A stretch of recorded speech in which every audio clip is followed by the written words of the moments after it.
I turned 26 2 days ago, though it didn't feel much like a birthday. There was no cake, no happy birthday, not even a lazy hey, congrats. Just a text from my dad at 9:13 a.m., the kind that makes your stomach drop before you even open it. Sold the bike. For the family fund. That was it. No punctuation at the end, just that clipped, cold line that made it sound like a decision had already been made, and I was expected to simply nod along. My name's Ryan, and up until that morning, my motorcycle was the only thing that really felt like mine. A 2018 Yamaha MT-07. I'd worked 2 jobs to afford, a delivery gig at night and warehouse shifts during the day. It wasn't flashy or new, but it was freedom. Every scratch on that bike had a story. Every mile was an escape from the house that never quite felt like home. My parents, especially my dad, always said I had no sense of family. He'd remind me of it whenever I refused to hand over money for one of his projects, which usually meant something like a new TV, my brother's tutoring, or, once, a bizarre backyard tiki bar that never got finished. Mom stayed quiet, mostly, though she had this way of agreeing with him without saying much at all. A small nod, a glance that said, "Ryan, don't start another fight." My younger brother, Liam, was the opposite of me in their eyes. The golden child. He was 19, fresh out of high school, with big plans for college and no intention of ever working a job that made him sweat. My parents spoiled him endlessly, always calling him our hope, our investment. When they said family fund, that's who they meant. When I read Dad's text, I actually laughed. For a second, I thought it was a joke, that maybe he'd meant they were borrowing the bike or selling it temporarily to cover something urgent. But then he sent another message. "Be grateful we let you live here." That one hit different. I'd been paying them $400 a month in rent since I turned 21, not because I had to, but because I wanted to prove I was responsible. But to him, it was never enough. He always had a way of making me feel like a squatter in my own room, like I was taking up space that could have been better used for something productive. An hour later, another message buzzed through. "Your brother starts college next week. You'll pay his tuition. $6,000. Due Friday." I stared at my screen, half expecting to see haha at the end. But no, he was serious. My hands were shaking, partly from disbelief, partly from anger. I could picture him sitting in his recliner, typing that with a smug little smirk, like he knew I wouldn't dare say no.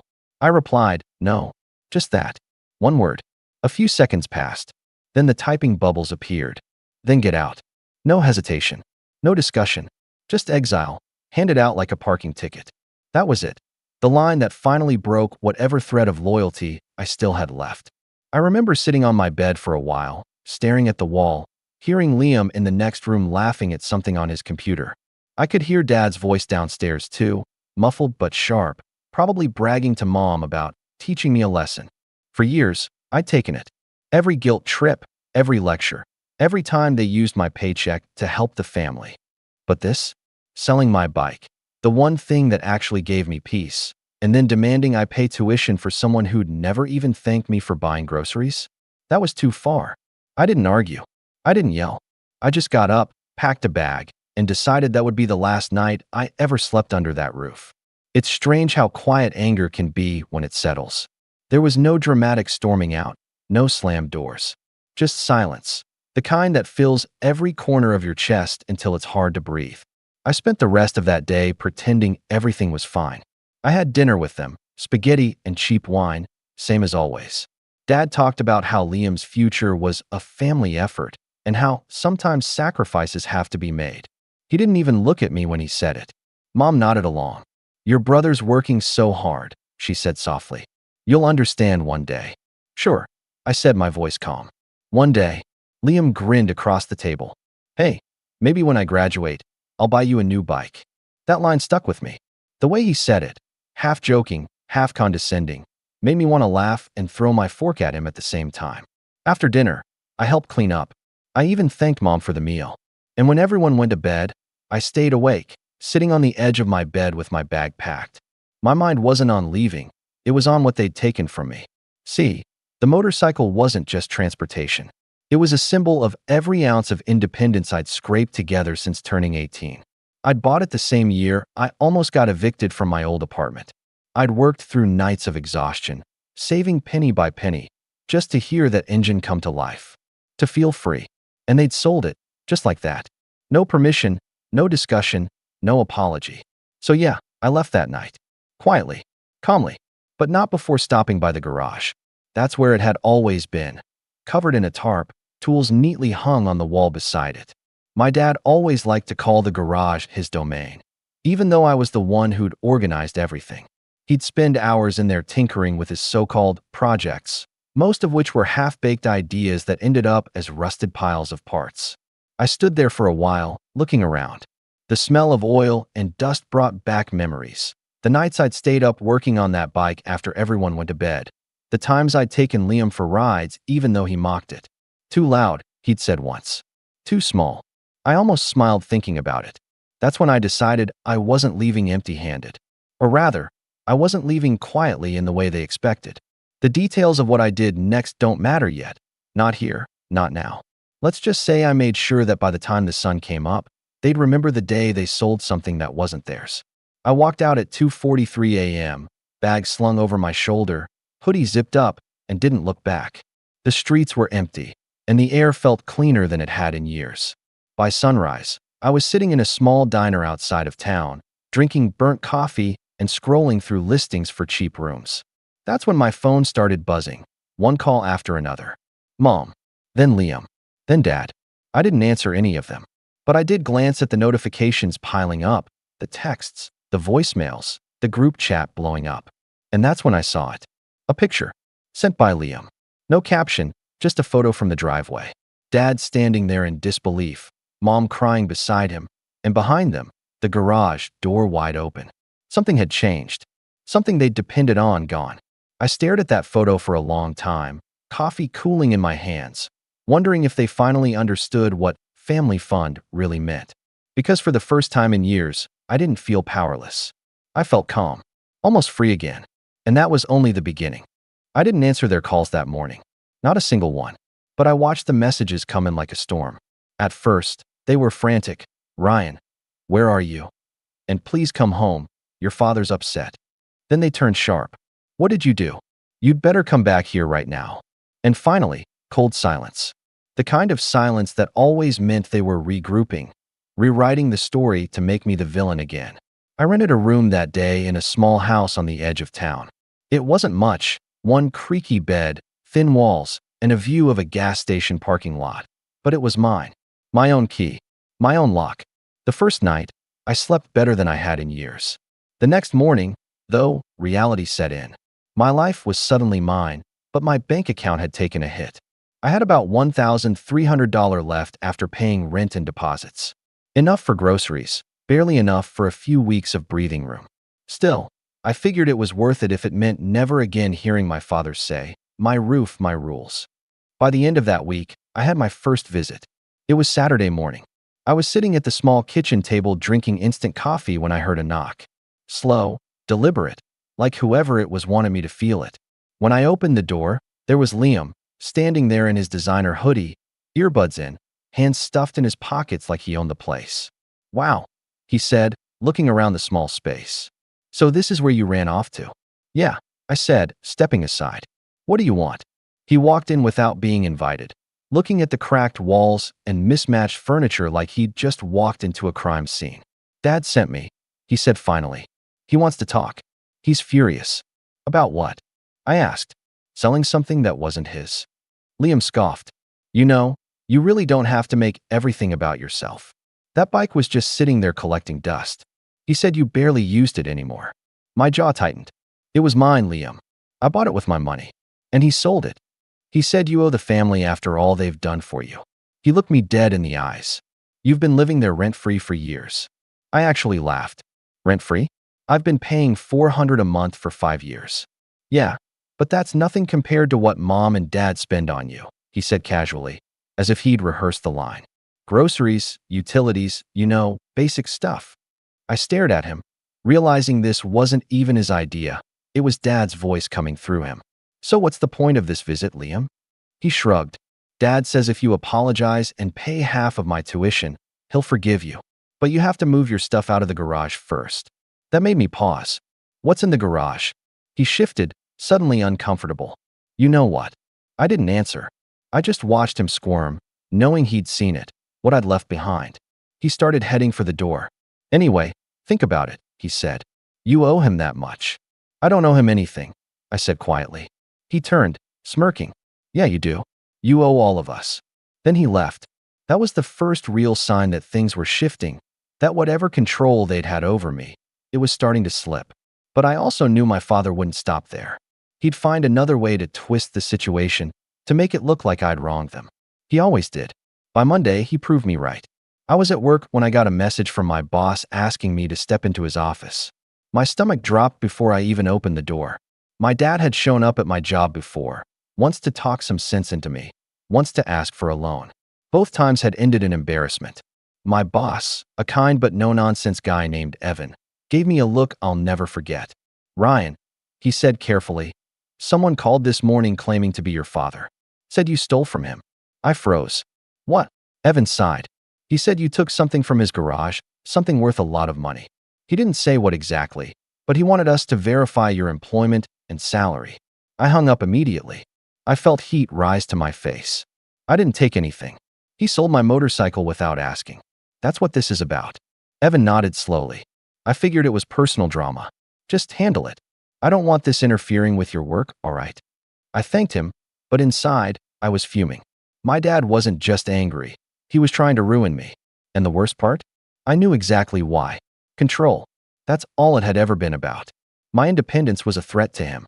He couldn't stand that I'd left quietly, that I hadn't begged to come back. That night, I blocked his number. The next day, he started calling my friends. One of them, Mason, texted me screenshots. My dad had sent him messages like, Ryan's gotten mixed up in something bad. He's not well. And then, if you hear from him, tell him to do the right thing. The right thing. That phrase was his weapon of choice. It sounded moral, even kind, but it always meant do what I want. I could have ignored it all, but the more I tried to move on, the more I realized how deeply my family's dysfunction had shaped me. Every time I tried to assert myself, guilt followed close behind, like an echo. Even in my tiny rented room, I caught myself thinking, maybe I should call him. Maybe I went too far. Then one afternoon, I got a message that stopped me cold. It was from Mom. Just one line. You've humiliated your father. No context. No greeting. Just that. I stared at it for a long time, trying to decide whether to respond. Eventually, I wrote back. He humiliated himself. She didn't reply. But later that night, I checked Facebook, and there it was. A long, carefully worded post from my dad, written like some kind of manifesto about family betrayal. Sometimes the people you raise turn out ungrateful. They forget the roof you gave them, the food you paid for, the sacrifices you made. But karma always balances the scales. Hundreds of likes. Comments from family friends. So sorry, Jim. You're such a good father. Stay strong. Some kids don't appreciate what they have. And right there, in the comments, my mom had left a heart emoji. I remember sitting there in the dark, phone in hand, and feeling this strange mix of anger and clarity. It wasn't even about the bike anymore. It wasn't about the $6,000 or the lies. It was about the years of quiet manipulation, the way they'd turned every favor into debt, every kindness into leverage. For the first time, I saw it all clearly. The family fund wasn't a savings pool. It was a system, a hierarchy. Dad at the top, Mom enabling it, and Liam as the golden beneficiary. Everyone else, meaning me, was just there to feed it. The funny part? They actually thought they could shame me into coming back. 2 weeks later, I ran into one of my old neighbors while getting gas. She leaned out of her car and said, Hey, Ryan, your parents are worried sick. Your dad said you wrecked something valuable in the garage. I smiled. Yeah, I said quietly. Guess he should have locked the door. Her eyebrows shot up, but I didn't elaborate. Let them wonder. That night, another text from Liam popped up. You're such a jerk. Dad says you ruined his retirement plan. He was going to sell those bikes to pay for my tuition. Those bikes. I typed back. Plural. He hesitated before replying. Yeah, the ones he kept after selling yours. The collector ones. And there it was, the truth. My dad hadn't sold my bike for the family fund. He'd sold it to flip it, probably to fund his hobby of investing in old motorcycles he never restored. My hard work had become part of his personal game. That was the moment the guilt vanished. Completely. Because now it wasn't just unfair, it was calculated. He'd used me. And deep down, I knew he thought I'd just take it, like I always had. But he had no idea that what I'd left in that garage wasn't just symbolic payback. It was something that would slowly unravel everything he'd built his pride on. By the third week, the calls stopped. The texts, too. Total radio silence. Which only meant one thing. They were planning something. And knowing my father, it wouldn't be forgiveness. It would be revenge, his version of it, anyway. But what he didn't realize was that by trying to destroy me, he was walking straight into the mess he'd created himself. And soon enough, the whole family fund would start to collapse from the inside. 3 weeks after I left, things got eerily quiet. Too quiet. No more calls, no guilt-tripping texts, no cryptic Facebook quotes about ungrateful children. Just silence. At first, I thought maybe they'd finally accepted it. Maybe they were moving on, or at least pretending to. But deep down, I knew my father too well. He wasn't the kind of man to let things go. He was the kind who'd rather set the whole house on fire than admit he'd lost control of one match. The quiet was his version of holding his breath before striking. Then came the email. I was at work, eating lunch in my car, scrolling through messages when I saw it. A forwarded email from my landlord. Subject line, urgent notice, payment issue. My stomach twisted as I opened it. Dear Mr. Ryan Thompson, we've received communication from an individual claiming to be your father and financial guarantor. He stated that you've fallen behind on obligations and requested your rental agreement be reviewed for potential fraud. We've paused your lease until we can verify your financial independence. Please contact us immediately. I just sat there staring at the screen, mouth slightly open. My father had actually contacted my landlord, pretending to be some kind of guarantor, and tried to sabotage my lease. I called the landlord right away, trying to explain, voice shaking. He's not my guarantor. I pay my rent directly. He's trying to mess with me. The landlord was sympathetic but cautious. I understand, Ryan, but until we confirm the details, I'm required to investigate. I hung up and just sat there in silence. It wasn't even anger this time, it was disbelief. He was trying to take away the one small corner of peace I'd built for myself. When I got home that night, I poured a cheap cup of coffee and sat staring at the wall. I couldn't wrap my head around it. He'd gone from selling my property to trying to ruin my reputation to now literally interfering with where I lived. And then, as if the universe wanted to twist the knife, my mom texted me. Your father says you've been telling lies about him. He's very hurt. We're trying to keep this quiet, but people are asking questions. I stared at it for a minute before replying. He tried to get me evicted, Mom. That's not true. He was just worried. You know how dramatic you can be. That line, you know how dramatic you can be, hit me harder than I expected. It was the same one she used when I was a kid, anytime Dad's yelling went too far. She'd use it to minimize things, to make it sound like my feelings were just overreactions. And suddenly, I was 12 again, watching him break my model airplane because I'd left it on the table, hearing Mom whisper from the kitchen, "Don't upset your father right now. He's had a long day." Some patterns never die. I didn't respond again. That night, I got a call from an unknown number. Against my better judgment, I answered. Ryan, Dad's voice said flatly. I didn't say anything. So this is what it's come to, huh? Making up lies about your own family? You've embarrassed me. You've embarrassed your mother. You tried to get me evicted. I interrupted.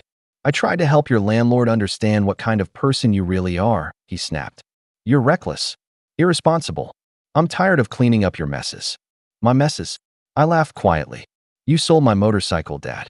He went quiet for a beat, then said, it was a family asset.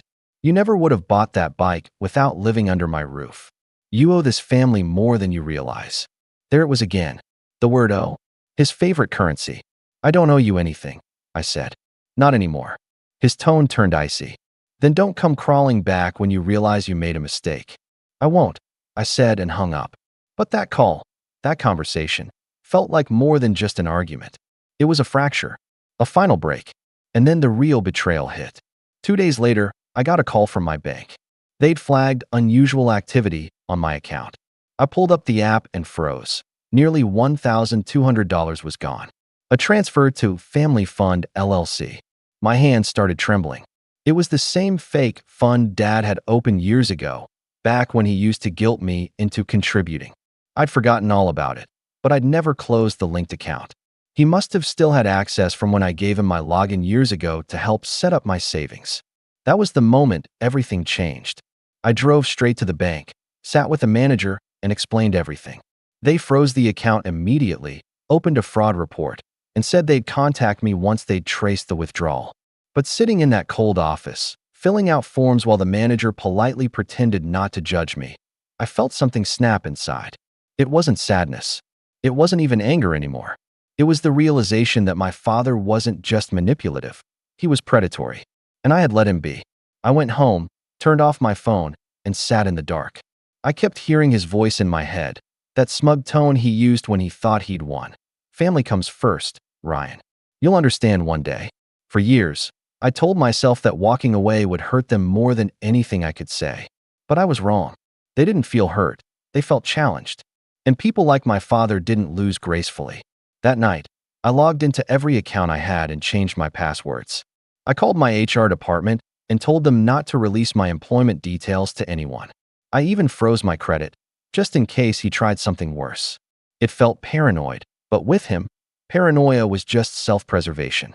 Then, a week later, Mom showed up at my doorstep. I almost didn't open the door, but something in me, maybe curiosity, maybe a flicker of hope, made me turn the knob. She looked smaller somehow. Her makeup was faded, her hair pulled back messily. But her expression was familiar, that half-sad, half-accusing look she used whenever she was about to say something awful but wanted to sound like the victim. "Ryan," she said softly, "can we talk?" I stepped aside wordlessly. She came in, glanced around, and let out a sigh. "This place, it's not like you." I didn't respond. She sat down, smoothing her skirt. "Your father's very upset. You've put him in an impossible position." "By existing?" I asked. "By making him look bad," she said firmly.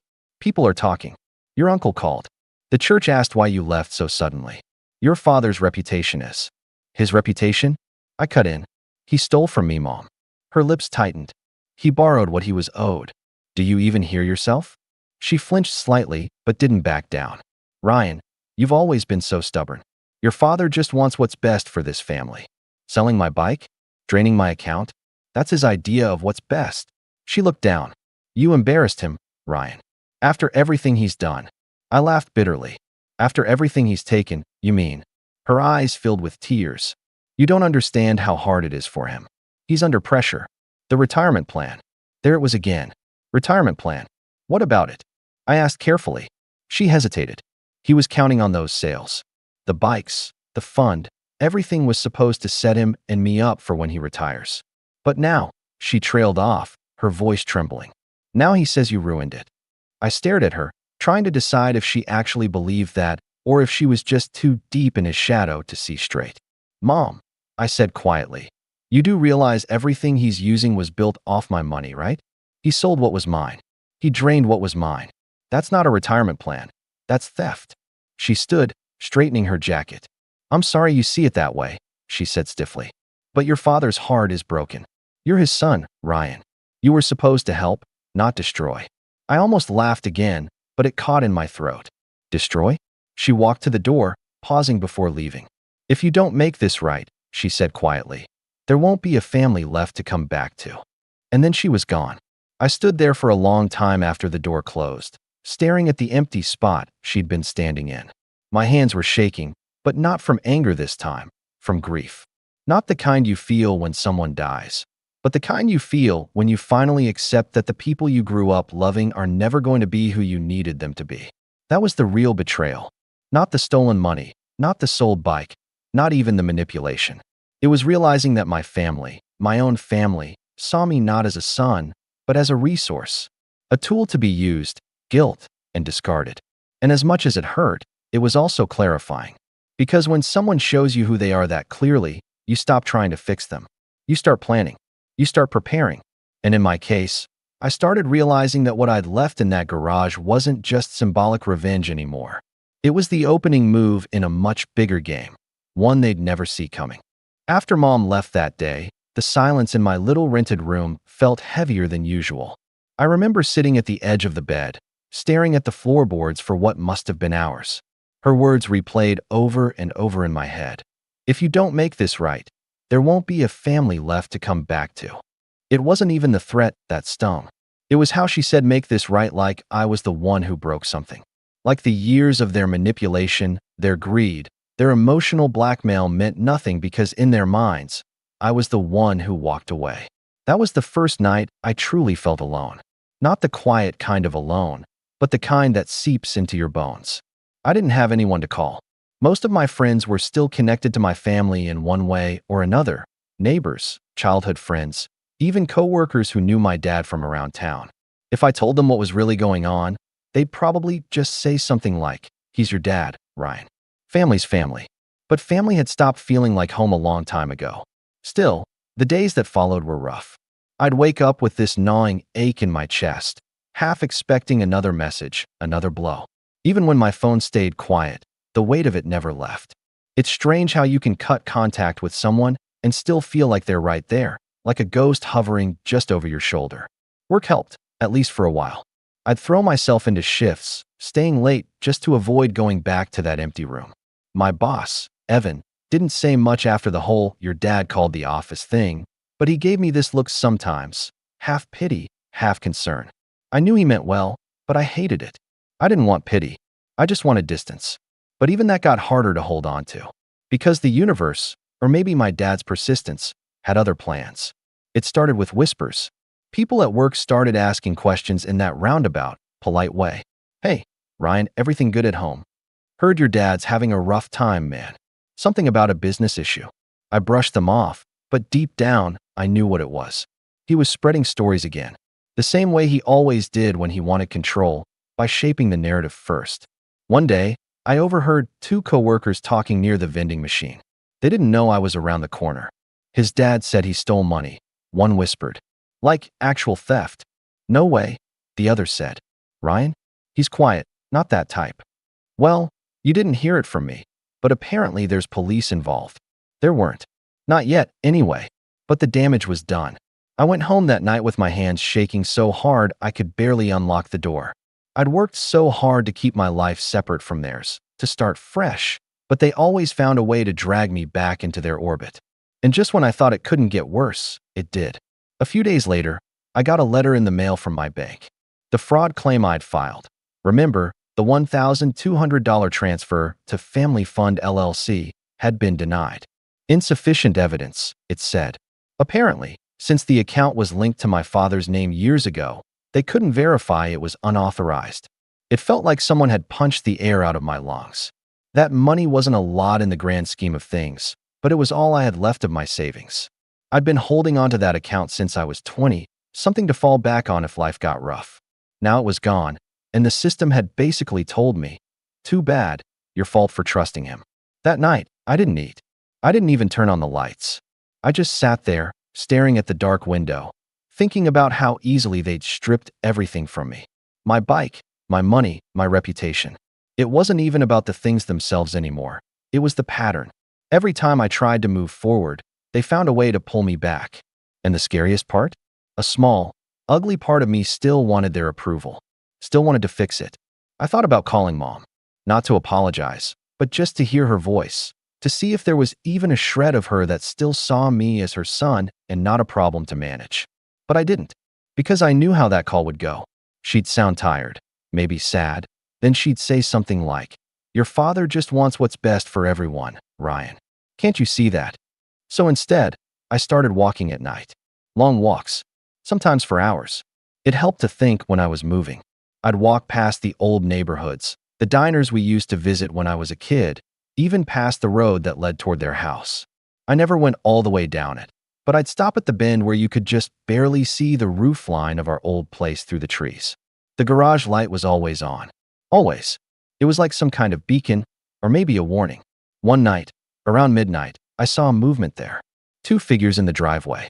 I didn't go closer, but from the distance, I could tell it was my dad and Liam. They were arguing. Dad gesturing wildly, Liam shaking his head. The sound didn't carry, but I didn't need to hear it. I knew that posture, that frustration. Something had gone wrong again. I stood there in the dark, half hidden behind a fence, and for the first time, I didn't feel guilt. I didn't feel scared either. Just detached. Watching them fight felt like watching strangers in a movie. I turned and walked away before they noticed me. The next morning, I woke up to find a voicemail from my mom. Her voice was shaky. "Ryan, please call me. Your father's not well. He's angry, and he's saying things that don't make sense. I think, I think he blames you for something that happened in the garage." I didn't call her back. I knew exactly what she meant. And if what I suspected was true, then he was finally starting to feel the ripple of what he'd done, the thing I'd left behind that night when I left. But that didn't make me feel any better. If anything, it made the loneliness sharper. Because even if he deserved it, even if every ounce of his frustration was karma catching up to him, it didn't erase the fact that he was still my dad, that I'd still spent years trying to earn his approval. That night, I couldn't sleep. I sat at the table with a notebook, just scribbling ideas. Not plans for revenge exactly, not yet, but thoughts, fragments, memories, things I wanted to let go of, but couldn't. Dad says you owe the family. Be grateful we let you live here. You'll understand one day. Each phrase felt like a small brand burned into me, and I was finally writing them down to see how deep the marks went. That's when I realized something I hadn't before. They didn't just take things from me, they taught me something too. They taught me how to think ahead, how to anticipate, how to stay quiet and move strategically. And as twisted as it sounded, I realized I could use that. But before I could do anything, I needed to get my footing back. Financially, emotionally, mentally. So I started rebuilding in small ways. I picked up extra shifts, sold a few old things I still had stored at a friend's place. I even started talking to Evan again, my boss. He had this way of giving advice without prying. One afternoon, he said something that stuck with me. Sometimes the best revenge is living like you don't need one. It sounded wise, maybe even right. But deep down, I knew my situation was different. This wasn't about revenge for the sake of ego. It was about balance, about justice. Because when someone spends years convincing you you're powerless, the most powerful thing you can do isn't yelling or fighting or even forgiving. It's proving they don't own you anymore. By the end of that month, I was still struggling, but I was no longer drowning. I'd started saving again. I had a small emergency fund. I'd even stopped checking my phone every time it buzzed, which felt like progress. Then, just as things began to feel steady, an envelope arrived in the mail. No return address. Inside was a legal notice. You are hereby summoned to appear before the County Mediation Board regarding a property dispute with James Thompson, my father. For a long time, I just sat there, reading and rereading those words. Property dispute. He was actually trying to drag me into court now. And in that moment, something inside me finally settled. No more doubt. No more guilt. This was war. But not the kind he'd expect. Because I wasn't 12 anymore. I wasn't even 21, working 2 jobs to buy something he could take. I was 26, broke but free, and for the first time in my life, I was thinking clearly. He'd taken almost everything. But in the process, he taught me exactly how to beat him at his own game. And when it was time, I was going to do just that. It's strange how quickly things can change once you stop waiting for someone else's approval. The morning after I got that court summons, I woke up with a kind of clarity I hadn't felt in years. For the first time since leaving home, I wasn't reacting anymore, I was deciding. The letter was supposed to scare me, to remind me that my father still held control. But instead, it did the opposite. It reminded me that he was desperate, that he had to reach down to my level to get a reaction. And desperate people make mistakes. I went to work that morning with my head down and my jaw set. I didn't tell anyone about the letter, not yet. But I started quietly documenting everything. Every text, every voicemail, every bank statement, even screenshots of my dad's Facebook posts where he implied I'd stolen family property. It wasn't revenge anymore, it was preparation. If he wanted a fight, I was going to make sure I walked into that courtroom with enough truth to burn through every lie he'd ever told. But first, I needed to build something worth protecting. So I did what I always did best. I worked. I asked my boss, Evan, if I could pick up more hours. He gave me a look that said he knew I was burning out, but he didn't ask questions. I think he saw something shift in me, that quiet, focused kind of anger that fuels determination. Within a few weeks, I'd gone from struggling to stay afloat to being one of the top performers in our department. We handled logistics for a local distribution company, not glamorous, but steady work. I knew the systems better than most, and when management started talking about needing someone to oversee scheduling and vendor relations, I stepped up. I wrote a detailed proposal, outlined how I could save the company time and money, and handed it to Evan without saying a word. 2 weeks later, they gave me the position. With a raise. It wasn't huge, but it was enough. Enough to breathe. Enough to finally move out of that drafty little room and into a small apartment closer to work. It had actual sunlight, a working heater, and, my favorite part, a small balcony where I could drink coffee in peace. I didn't tell my family. I didn't post about it, didn't brag, didn't reach out. Because for once, I didn't need them to see me succeed. I just needed to know that I was doing it without them. That summer, I started rebuilding the parts of myself I'd neglected for years. I reconnected with old friends, the ones I'd drifted from because my father always disapproved of them.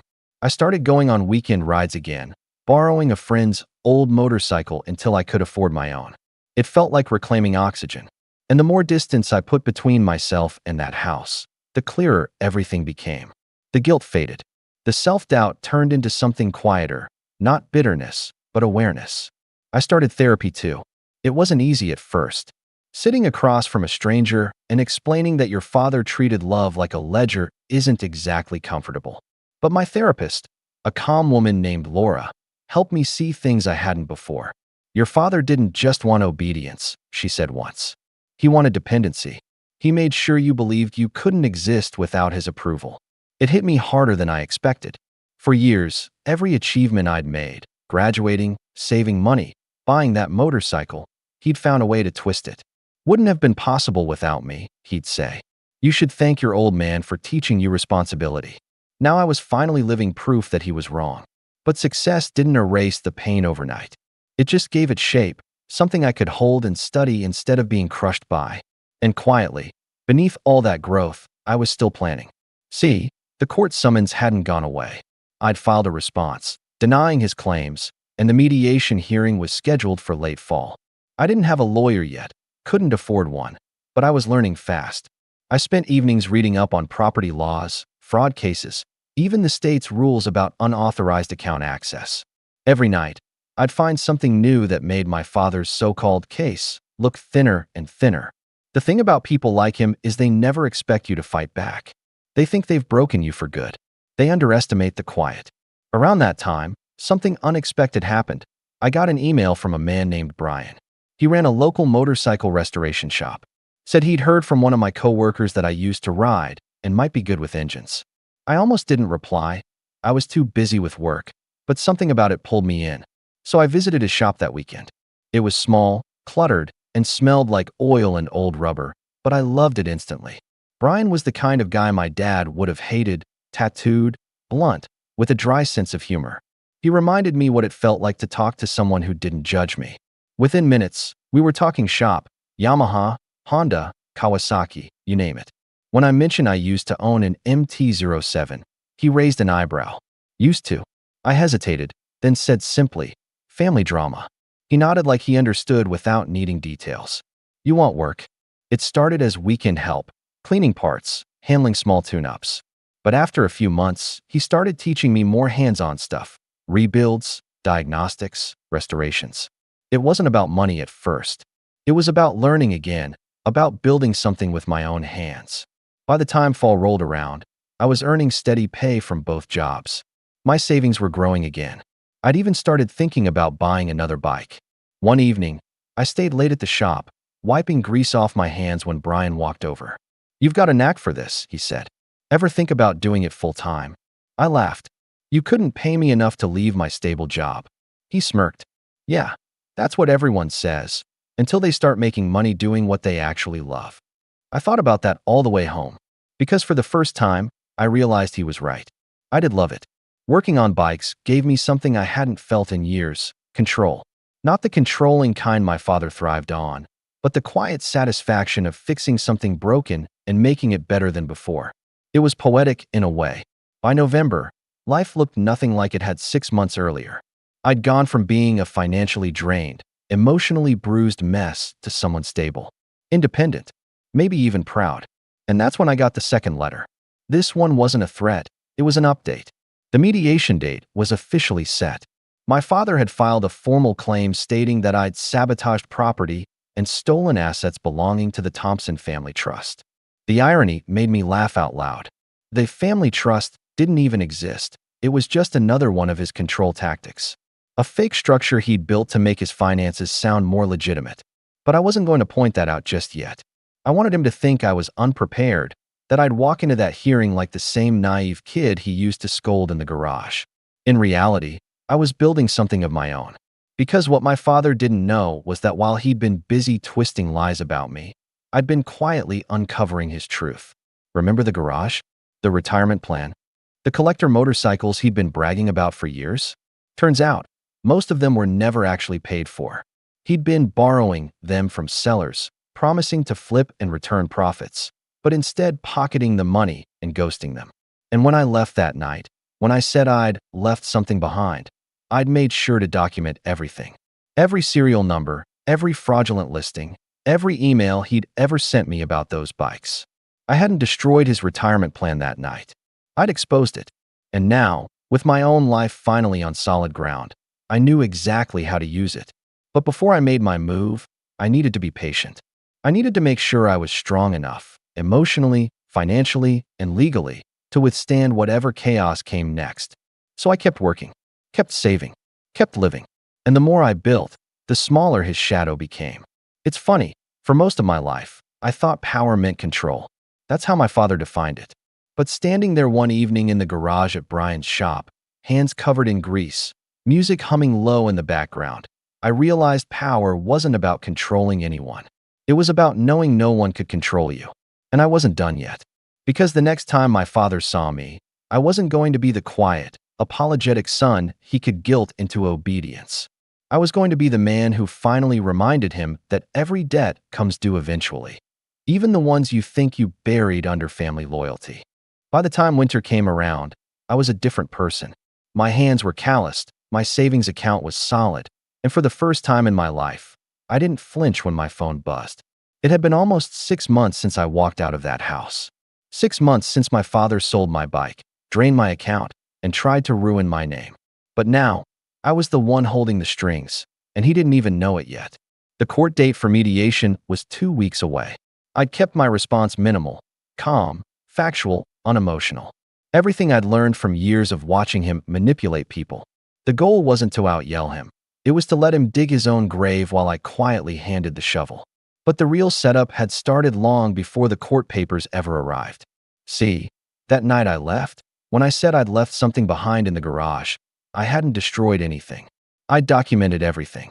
Every one of his collector bikes had a serial number, registration tag, or part ID he'd bragged about but never actually owned. Using those, I'd quietly started reaching out to sellers, old contacts, even online forums where he'd done deals under fake names. Turns out, my father wasn't just a narcissist, he was a fraudster. He'd been buying used motorcycles on consignment, flipping them through shell listings, and pocketing the profits. On paper, he'd convinced people that Family Fund LLC was a legitimate restoration business. But when I dug deeper, it was all fake. No tax filings, no invoices, no actual transfers. Just handshakes and deleted messages. And the beauty of it?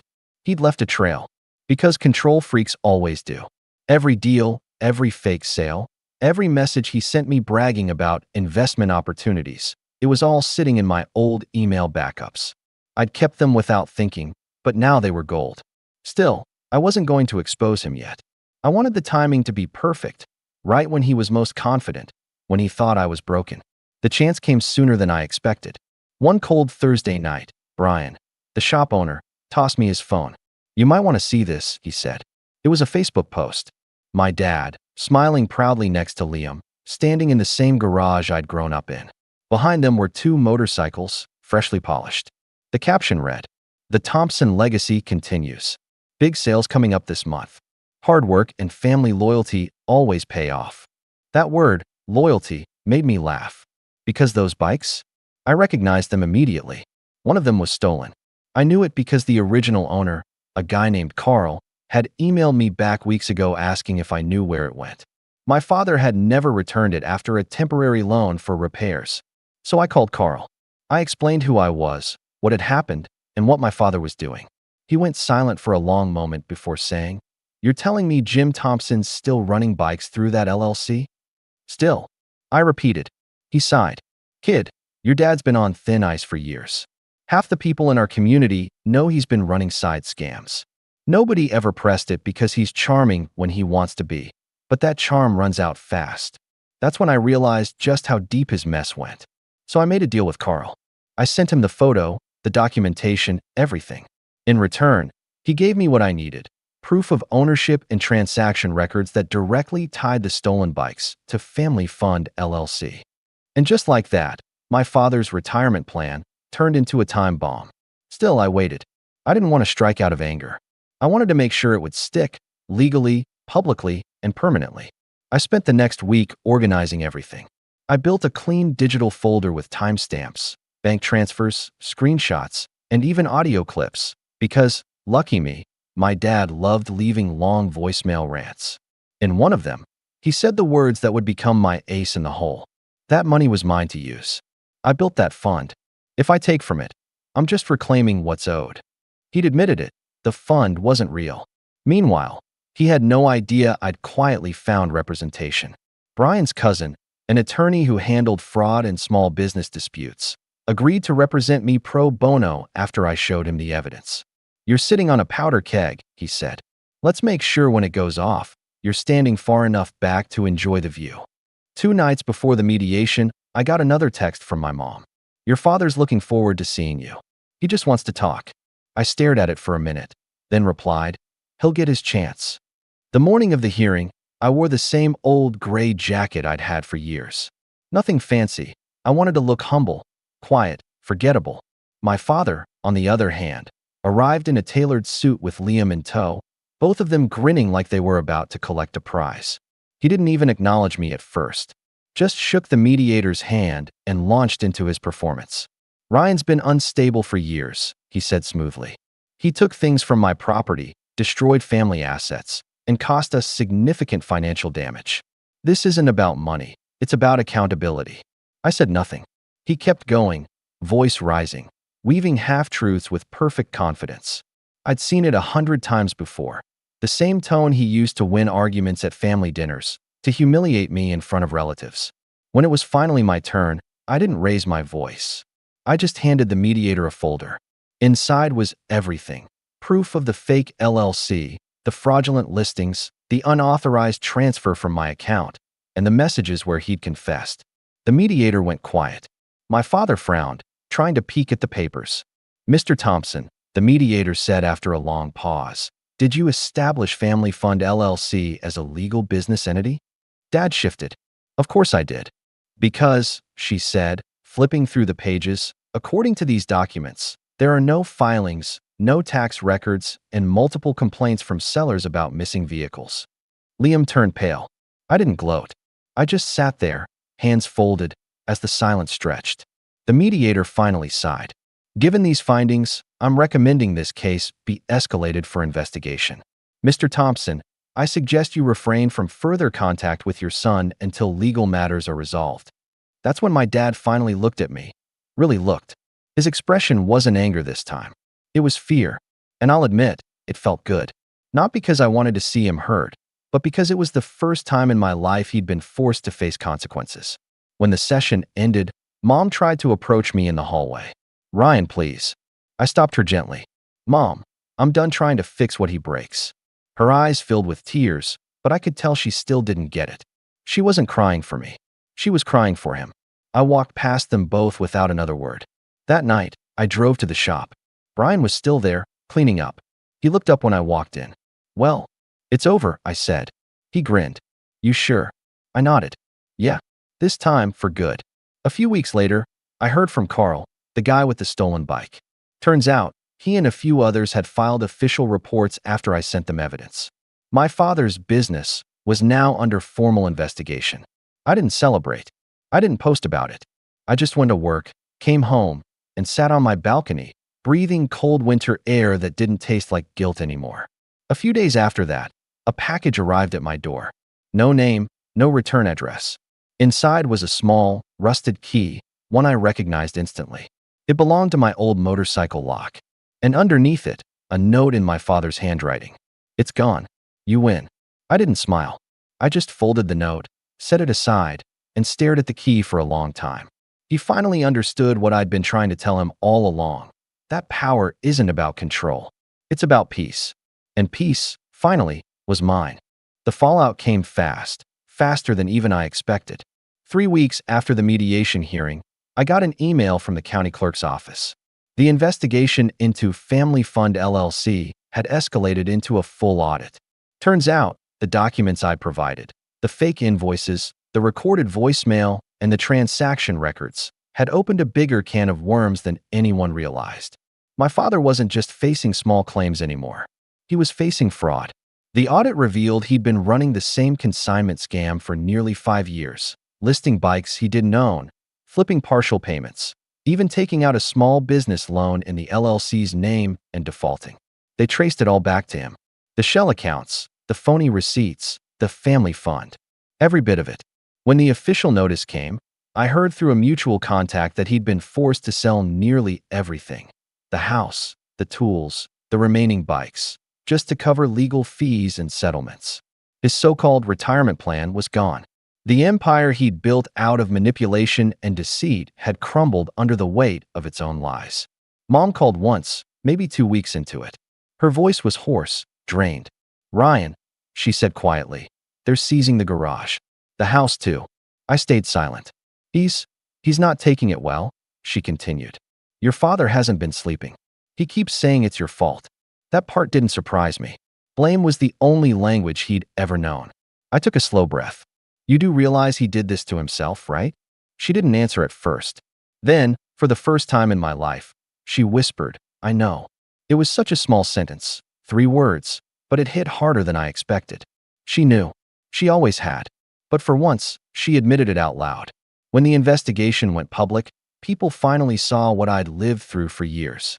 The comments under his once proud Facebook posts turned from praise to pity to disgust. His friends unfriended him, the church distanced itself, and Liam, well, he disappeared from social media altogether. From what I heard, my brother moved in with a friend out of town. He'd lost his tuition money when the family accounts were frozen, and my father refused to speak to him, claiming he'd been a disappointment for not defending the family name. Poetic, really. Everything my father valued, status, image, control, evaporated. The world he'd built was paper thin, and once the wind changed, it folded in on itself. Meanwhile, I kept living quietly, working, saving, learning. There was no moment of cinematic triumph. No cheering crowds, no dramatic confrontation. Just silence. Peaceful, steady silence. Months passed before I heard from them again. One rainy afternoon, I got a letter in the mail, handwritten, folded carefully in an old envelope. I recognized my father's penmanship instantly, the sharp, angled letters that always looked more like signatures than words. I hesitated before opening it. Then I unfolded the page. "Ryan, you've taken everything from me. I hope you're happy. You were never meant to fight me. You were meant to follow me. You've proven you're not my son." That last line lingered for a moment before I noticed what was attached. A check. $1,200. The same amount he'd stolen from my account months earlier. No apology. No closure. Just that, a final attempt to rewrite the story, to frame it like a transaction instead of what it really was, a reckoning. I folded the check, slipped it into my wallet, and went for a ride. Because yes, I'd finally bought another bike. Not a flashy one. Just a used Yamaha, same model as the one he sold. The moment I twisted the throttle and heard that engine come to life, it was like hearing myself breathe again for the first time.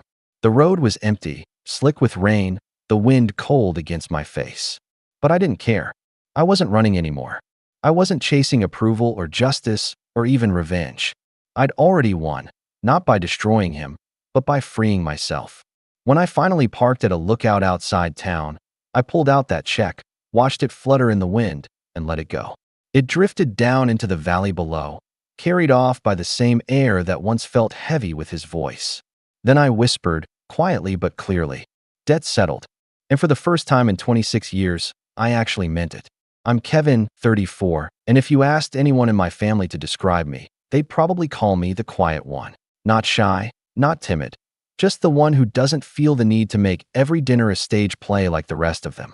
I grew up in a loud house where whoever spoke the loudest got their way, and for a while, I thought staying calm was my superpower.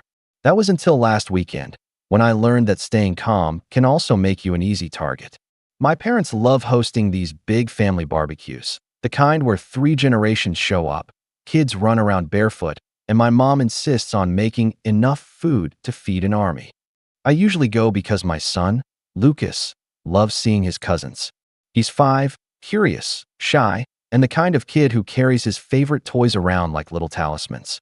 He had packed his tiny backpack with his action figures that morning, proudly telling me they were going to watch him eat a hot dog.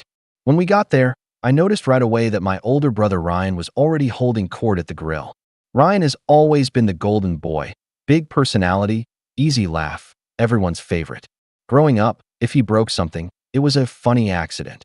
If I broke something, it was careless. If he skipped school, he was just testing boundaries. If I skipped, it was throwing my future away. You get the picture. Ryan grinned when he saw me, then looked down at Lucas. "Hey, little man," he said, crouching down. "Did you bring those baby toys again?" He pointed to the backpack. Lucas looked at me, unsure if he was supposed to laugh. I put a hand on his shoulder and smiled politely. "Yeah, he brings them everywhere," I said. Ryan straightened up and chuckled, loud enough for the ants nearby to hear. "Gotta toughen this kid up before kindergarten eats him alive." The ants giggled like he'd just told a harmless joke. I forced a small smile, but felt something twist in my stomach. The rest of the afternoon passed in a blur of grilled burgers, clinking bottles, and the usual casual jabs disguised as family banter. "Still working that boring office job, Kev? When are you giving Lucas a sibling? Remember when you were afraid of the lawnmower?" I've trained myself to let most of it slide, but it was wearing me down. Then, just as the sun was setting and people were gathering near the fire pit, I heard Lucas start crying. Not the tired, whiny cry, but the panicked, heartbroken one that makes every muscle in your body lock up. I ran toward the fire pit and froze. In the middle of the flames, blackened and melting, were Lucas's toys, his little action figures he had been clutching all day. He was standing there, hands outstretched, tears streaming down his face, as if he couldn't quite process what he was seeing. And standing right next to him, grinning like this was all a big joke, was Ryan. "Relax," Ryan said, holding up his hands like I was overreacting. "Kids gotta learn the world's not always nice. Better he cry here than at school." Something in me snapped. I didn't yell. I didn't throw a punch. I just scooped Lucas up, grabbed our bag, and walked straight to my car without saying a word. Behind me, I heard Mom calling my name, Dad muttering something about me being too sensitive, and Ryan laughing. I drove home in silence, Lucas hiccuping in the back seat, clutching the one toy that had been spared because it was in his pocket. When we got home, I knelt in front of him, wiped his face, and promised him we'd buy new toys tomorrow.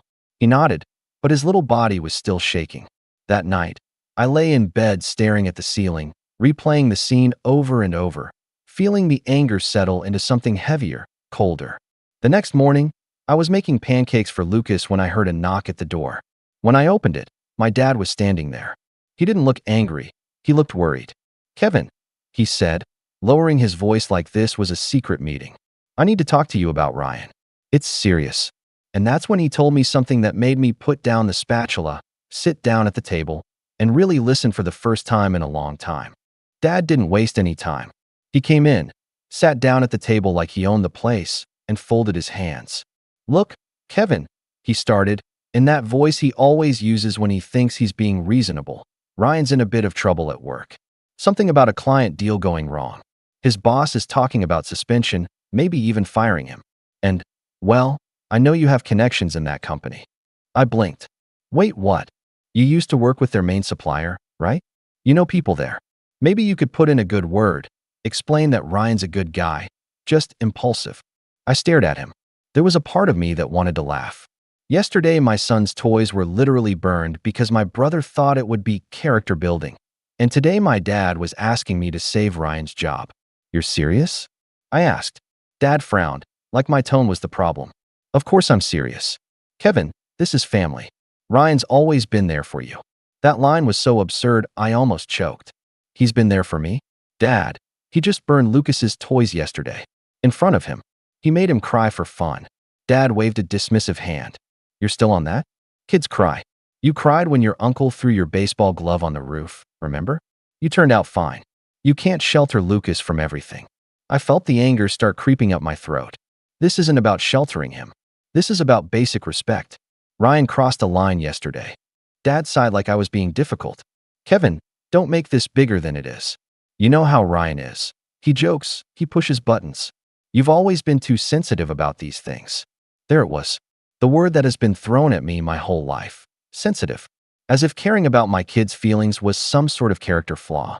Dad, I said slowly, I'm not calling anyone for Ryan. If he messed up at work, that's on him. His jaw tightened. So you'd let your brother lose everything over one mistake? Do you know what that would do to Mom? To this family? I looked at him, and for a moment I saw what he was really saying. Do you know what that would do to our image?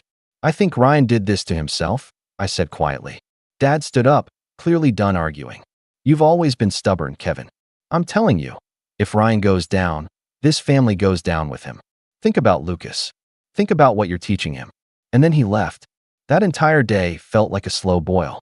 I kept replaying that conversation in my head, and every time I thought about Ryan smirking while Lucas cried, I felt my chest tighten. In the afternoon, my phone started blowing up. First it was my mom texting, "Your dad says you won't help Ryan? Can you please reconsider?" Then my aunt called, leaving a voicemail saying, "Kevin, honey, you know Ryan didn't mean it. Don't hold a grudge. Help him out." By evening, I got a message from Ryan himself. "Heard you're playing hero by refusing to make a call. Real nice, Kev. Don't forget who taught you how to ride a bike." I stared at my phone, dumbfounded. The audacity. I didn't respond, but the messages kept coming. Group texts from cousins asking why I was letting the family tear apart. A message from Mom saying, "If you don't help, we're not sure we can have you over next time." It would be too awkward. That one stung, even though I knew it was just another manipulation tactic. The next day, I dropped Lucas off at school and swung by the hardware store to replace his toys with something new and shiny. He lit up when I handed them to him that evening, but I could tell he was still hesitant, like he was scared they might disappear again. That broke something in me. A few nights later, Mom called. I almost didn't pick up, but I did. "Kevin," she started, in that overly calm tone she uses when she's about to guilt trip me, "Your father and I are very disappointed. Ryan has a family to feed. You know he was just teasing Lucas. It's time to let this go and be the bigger person." I leaned against the counter and closed my eyes. Being the bigger person doesn't mean cleaning up Ryan's messes every time he messes up. "Do you think you're perfect?" she snapped, dropping the comm act. "You've made mistakes too. We didn't let you fail when you messed up." "That's not true," I said, my voice rising for the first time. "When I failed, you let me figure it out alone. You told me it would build character. So why doesn't Ryan ever have to build character?" There was a pause. Then Mom said coldly, "Because Ryan is different. He's special. He has potential. He just needs a little help getting back on track." I couldn't even respond. I just said, "Good night," and hung up. By the end of the week, it was like there was a campaign being run against me. Family members I hadn't heard from in months were calling. My uncle sent me a long Facebook message about forgiveness. My sister-in-law texted me a picture of Ryan looking stressed with the caption, "He's suffering enough." It wasn't just pressure anymore. It was coordinated pressure. And the more they tried to guilt me, the calmer I felt. It was a strange kind of calm, like the eye of a storm. Then, on Friday night, I got an email. It was from someone I knew at Ryan's company. Subject line, "You might want to see this." When I opened it, my jaw dropped. The email wasn't long, but it was enough to make my stomach twist. Attached was a PDF of an internal report, some sort of investigation summary from Ryan's company. The words blurred as I scrolled through the first few pages, my pulse quickening.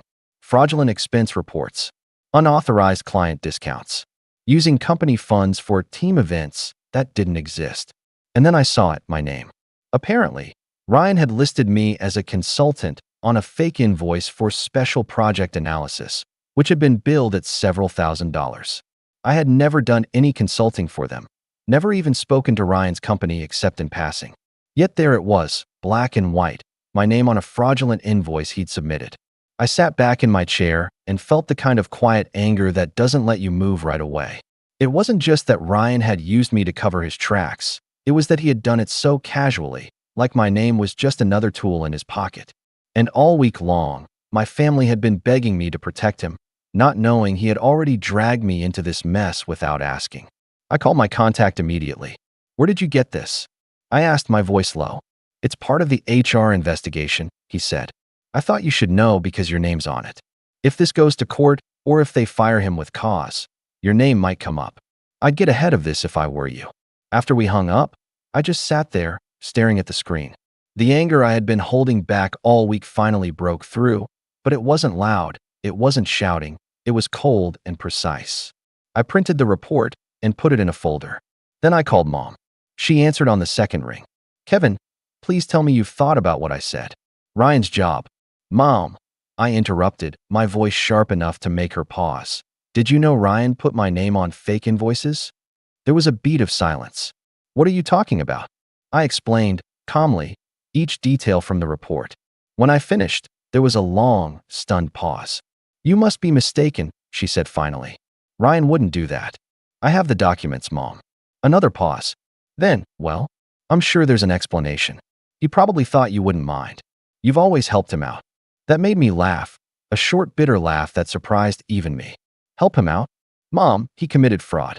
He dragged me into it without my knowledge, and now if this goes public, my name is tied to it. And you still want me to save him? You can't ruin your brother's life over a misunderstanding, she said, but her voice had lost its confidence. I'm not ruining his life. He did that himself. That night, I couldn't sleep.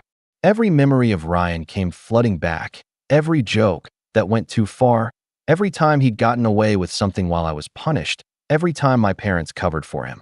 It was like watching my whole childhood play on repeat, except now it had escalated from broken toys to forged documents. The next morning, I woke up to a new text from Ryan. You've made your point. Call your buddy and fix this before it's too late. That was it. No apology. No explanation. Just an order, like I was his assistant. I didn't respond. By noon, Dad showed up again. This time, he didn't even knock, just walked in like it was his house. Lucas was playing quietly in the living room, and Dad glanced at him before turning to me. Kevin, this has gone on long enough, he said, his voice low and stern. Ryan says you're refusing to cooperate. Do you want him arrested? Do you want to see your own brother in court? Did he tell you he used my name on fake invoices? I asked. Dad's expression didn't even flicker. Yes, and he said he would fix it if you just made a call. Fix it. He committed fraud, Dad, and you want me to clean it up for him. He's family, Dad said, like that explained everything. You don't turn your back on family. I stared at him, but he turned his back on me, on Lucas, on all of us, and you keep protecting him. For a moment, Dad just looked at me, his jaw tight. Then he said, if you do this for him, Kevin, I promise you, we'll make it right. Ryan will apologize. We'll put this behind us. I shook my head. No, not this time. Dad's face hardened. Then don't come crying to us when you're on your own. You're making a mistake you can't take back. He left without saying goodbye to Lucas. That night, I sat at the kitchen table with the report spread out in front of me. I wasn't just angry anymore. I felt betrayed. Betrayed by Ryan for dragging me into this. Betrayed by my parents for defending him no matter what. Betrayed by a family that only seemed to remember I existed when they needed something from me. Lucas padded into the kitchen in his pajamas and climbed onto my lap. Daddy, he asked softly, are you mad? I hugged him tight. Not at you, buddy. He looked at the papers on the table. Are those the bad man's papers? I froze. What bad man? The one who burned my toys. Something inside me settled then, like puzzle pieces clicking into place. This wasn't just about Ryan anymore. It was about what Lucas was learning by watching me. I folded the report and put it away. The next morning, I made a call, not to save Ryan, but to set up a meeting with someone who could make sure my name was cleared completely. If Ryan wanted me involved, then I was going to be involved on my terms. And that's when the plan started forming in my head. When you hit rock bottom, it doesn't always happen with a bang. Sometimes it's just a slow, heavy sinking until you realize you can't go any lower. That week felt like quicksand. The morning after I made the call to clear my name, I woke up to a family group chat explosion. Over 20 messages overnight. Screenshots from cousins, side comments, even a few guilt-ridden voice notes from my mom. Kevin, we need to talk about this before it's too late. Your father is furious. Ryan is losing sleep over this. Are you really okay with your own brother being humiliated? There were even a few thinly veiled threats. You're making it very hard for this family to trust you. If this gets out, the neighbors will never look at us the same way. I muted the chat and went about my morning. Lucas was sitting at the kitchen table, swinging his legs as he ate cereal. He looked up at me with that quiet, watchful look kids get when they know something's wrong but don't know how to ask. "Can we go to the park after school?" he asked carefully. "Of course," I said. When I dropped him off, one of my aunts was standing near the entrance with her grandson. She spotted me immediately and beelined over. "Kevin," she said, putting on that smile that isn't really a smile. "We're all very worried about you. Ryan is family. We forgive you for overreacting, but it's time to come back to the table. You're hurting everyone by holding this grudge." I just nodded and said, "Have a nice day," before walking back to my car. But inside, I felt like screaming. That evening, I got another knock on the door. This time it was my sister-in-law, Emily, Ryan's wife. She didn't wait to be invited in. "Kevin," she said, setting her purse down on the counter like she owned the place. "I'm here as a peacemaker. You need to think about the bigger picture. Ryan could lose his job. Do you know what that would do to our mortgage? Our kids?" I took a deep breath. "Do you know what it would do to me if I let him keep using my name to cover his fraud? He's not just risking his job, he's risking my future." She crossed her arms. "You always make everything about you. You're punishing Ryan for being the favorite growing up, and now you're using this as an excuse to get even. That's petty, Kevin. Really petty." Something about that word made me go quiet. Petty. If standing up for myself was petty, then maybe petty wasn't so bad. "Emily," I said slowly, "if Ryan wants my help, he can apologize. To me. To Lucas. And he can fix what he did with those invoices.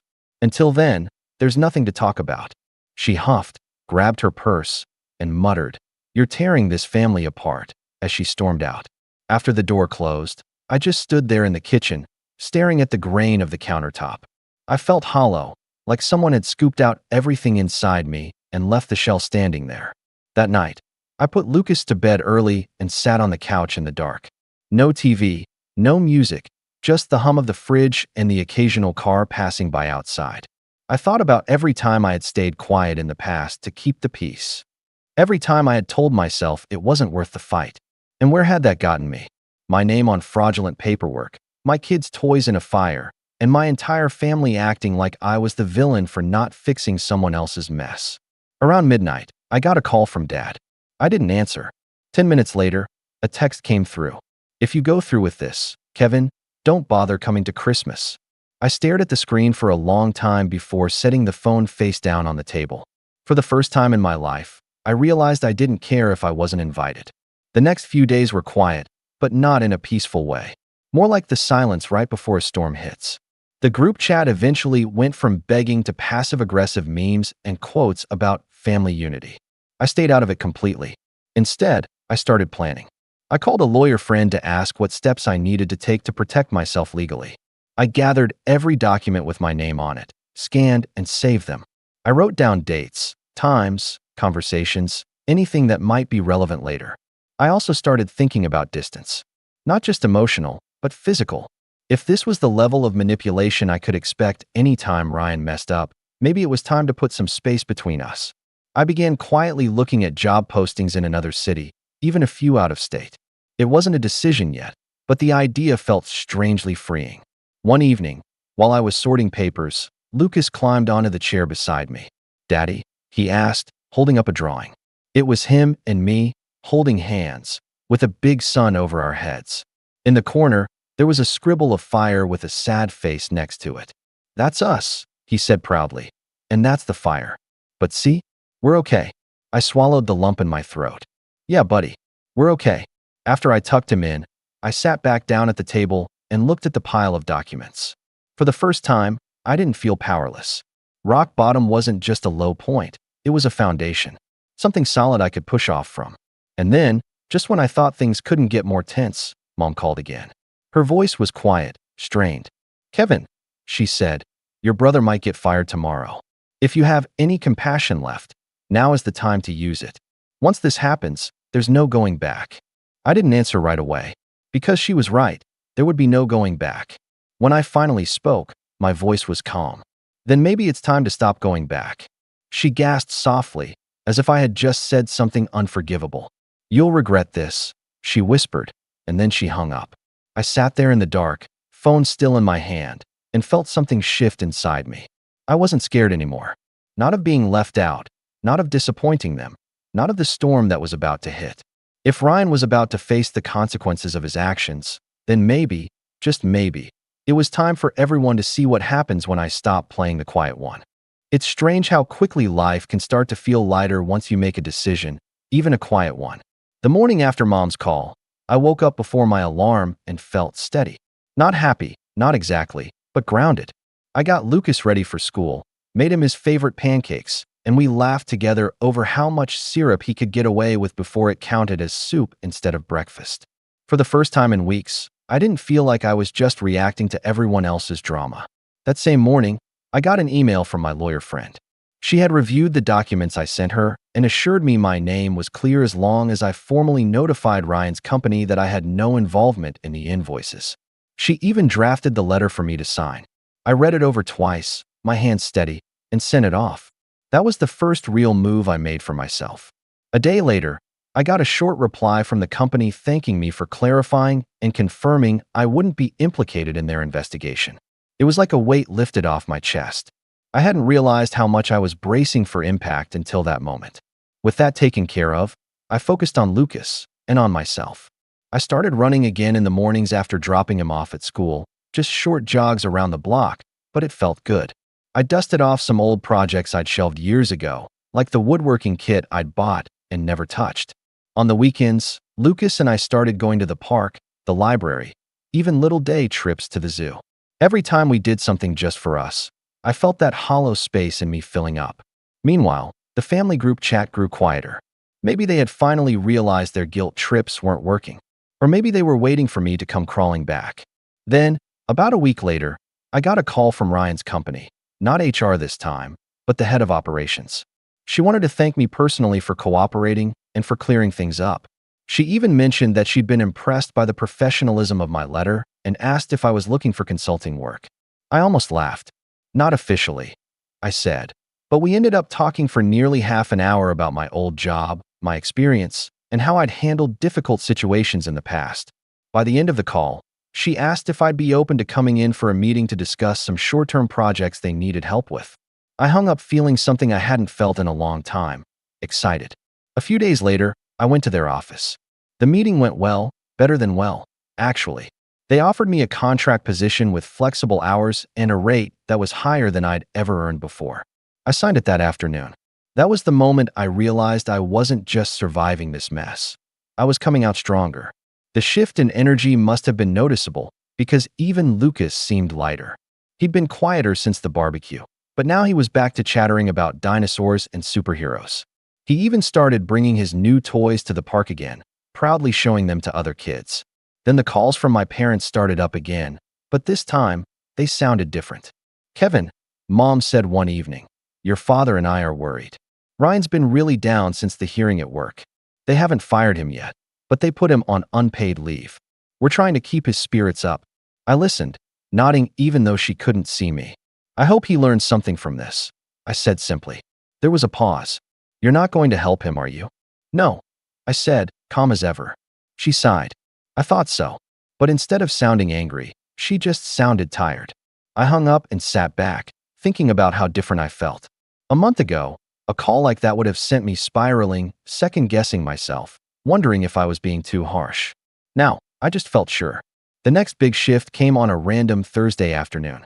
I was at the park with Lucas when I got a call from one of Ryan's old clients, someone I'd known professionally for years. "Kevin," he said, "I heard you might be doing consulting now. We're looking for someone to handle a big contract review. You came to mind immediately." We met the next day, and by the end of the meeting, I had secured my second client. Just like that, I was busier than I'd been in years, but on my own terms. And the best part? Every success I had was mine. Not because of Ryan. Not because of my parents. Just me. I started to notice how the family dynamic was shifting. A cousin messaged me privately to say he thought I was doing the right thing, that Ryan had gotten away with too much for too long. An aunt quietly liked one of my posts about my new work. The silence in the group chat wasn't just disapproval anymore. It was curiosity. By the second month of my contract, I had built enough income to start seriously considering moving. I began looking at houses in a quieter neighborhood where Lucas could have a yard to play in without me worrying about family dropping by. One evening, After a long but satisfying day of work, I was sitting on the porch watching Lucas chase fireflies when my phone buzzed. It was a message from Ryan. "Congrats on your new gig. Must be nice to profit off my misery." I stared at the screen for a long time before typing back, "No, Ryan. It's nice to profit off my own work." Then I set the phone down and went back to watching Lucas laugh under the fading sky. It was in that moment that I realized the balance had shifted. For the first time, I wasn't the one on the defensive. I wasn't just reacting. I was choosing what happened next. And maybe, just maybe, it was time to stop simply protecting myself and start holding Ryan accountable in a way that would make sure he never dragged me or Lucas through something like this again. Because rising wasn't enough anymore. It was time to make sure no one ever tried to bury me again. Momentum has a way of building on itself. Once I stopped trying to please everyone, opportunities started opening like doors in a hallway I hadn't realized I was standing in. The consulting contract with Ryan's company led to another project, and then another. Within a few weeks, I was invited to sit in on their quarterly review as an independent advisor. Walking into that meeting felt surreal. I wasn't just a bystander anymore. I was a professional voice in the room, someone they were paying to listen to. And as fate would have it, Ryan's department was one of the key topics on the agenda. I sat quietly as the head of HR laid out their findings. Multiple policy violations, falsified documents, client complaints, and misuse of company funds. The leadership team discussed next steps, which included termination pending legal review. Then someone asked if they should bring in outside counsel, since one of the fraudulent invoices included a third-party name, mine. The head of operations turned to me. "Kevin already cleared this up," she said. "We have his statement on file, and it's airtight. He's not involved. If anything, he's been helpful in making sure we understand the scope of what happened." Everyone nodded. In that moment, I realized two things. One, I was fully in the clear, and two, I was sitting in a position where I could influence what happened next. Not by lying or manipulating, but simply by telling the truth, clearly, calmly, and in front of the right people. After the meeting, the head of operations pulled me aside. "Off the record," she said, "Ryan is lucky this isn't a criminal referral yet. If you hadn't clarified your position, we'd have had to escalate it to legal authorities. You saved yourself a massive headache." I nodded, feeling the weight of what could have been. "What happens now?" "We'll finish the internal process and likely cut ties. If he's smart, he'll resign before that happens." That night, as I sat on the porch watching Lucas play, I realized I was holding a kind of power I'd never had before, not over Ryan's life exactly, but over how this story was going to end. A week later, I got another message from Ryan, this one longer than the last. "You've really done it this time. They're about to fire me. If you had just made one phone call, none of this would have happened. Do you get some kind of sick satisfaction out of watching me lose everything?" I didn't respond right away. Instead, I went back inside, opened my laptop, and started writing. Not to Ryan, to myself. I wrote down every incident I could remember of Ryan's behavior over the years. The times he humiliated me at family gatherings. The times he made me take the blame for things he did. The countless jokes at my expense.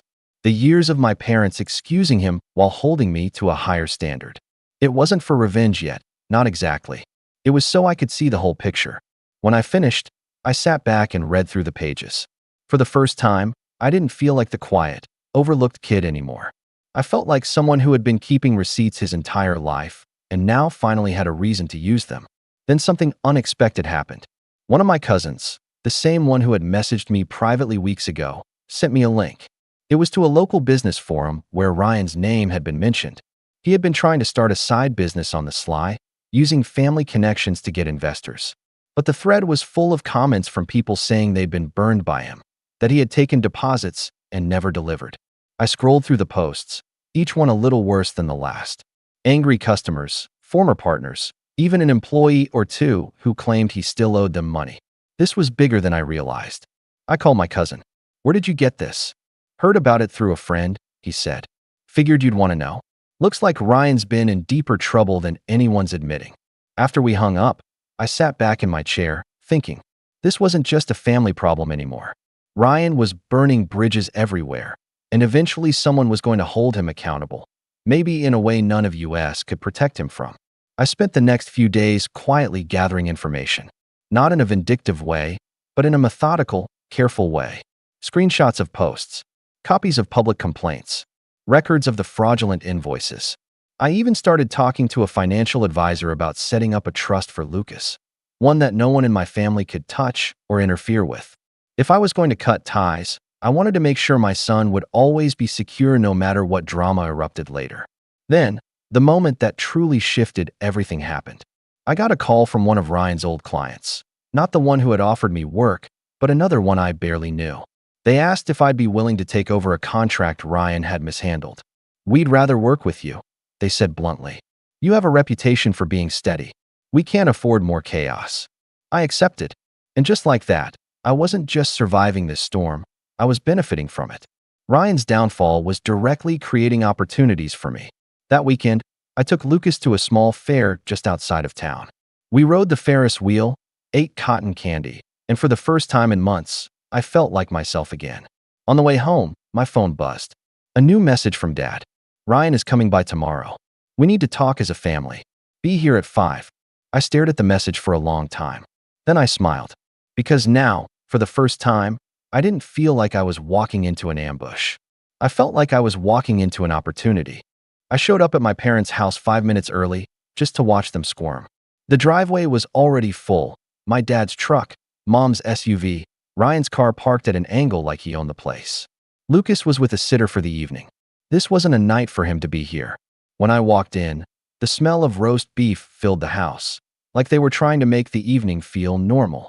Mom met me in the hallway, wringing her hands. "Kevin," she said in a hushed tone, "thank you for coming. Let's keep things civil tonight." I nodded once. "That's up to Ryan."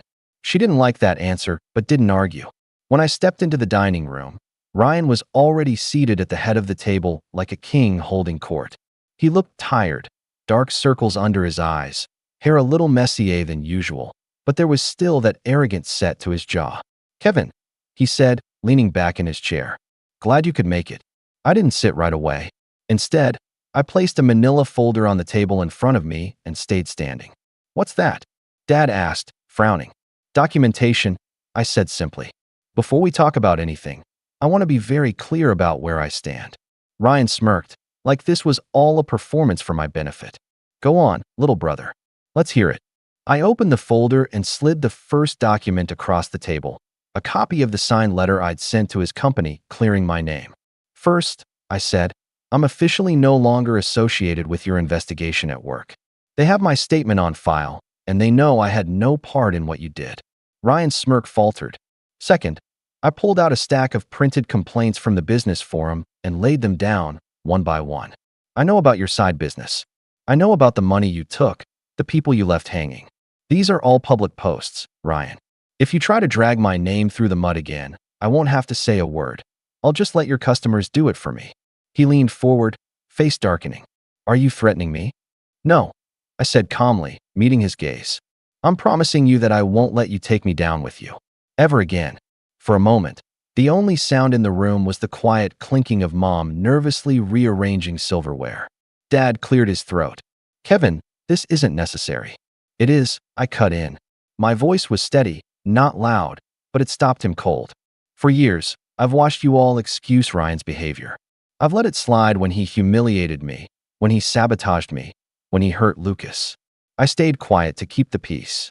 That ends tonight." I reached into the folder one last time and pulled out a copy of the trust paperwork I'd had drafted for Lucas. "This is for my son. His future is now legally separate from this family. No one here has access to his education fund. No one can claim it or borrow against it. We are done being collateral damage for Ryan's mistakes." Mom's face crumpled, but she didn't speak. Ryan finally pushed back his chair and stood. "So what? You're just cutting ties? Acting like you're better than us?" I took a deep breath. "No, Ryan. I'm acting like someone who's done being your safety net.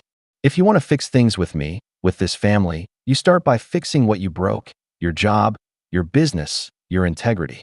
Until then, don't call me. Don't text me. Don't involve me." For the first time all evening, Ryan didn't have a comeback. I gathered the documents back into the folder, tucked them under my arm, and turned to leave. But just as I reached the doorway, I paused and looked back at him. "You burned Lucas's toys to toughen him up," I said quietly. "Congratulations, Ryan. You did the same thing to me." And now you get to see what happens when I stop playing nice." Then I walked out, leaving the room in stunned silence. The cool night air hit me as I stepped outside, and I felt lighter than I had in years. I didn't yell. I didn't slam the door. But I knew they'd be sitting in that dining room for a long time, staring at each other, wondering when, or if, I'd ever come back. And maybe that was the best revenge of all, not vengeance, but freedom. But as I drove home, something unexpected happened. My phone buzzed with a new message. It was from one of Ryan's former clients, the one who had first warned me about the invoices. "We just heard Ryan is trying to start over somewhere else." The message read, "Do you want to know where?"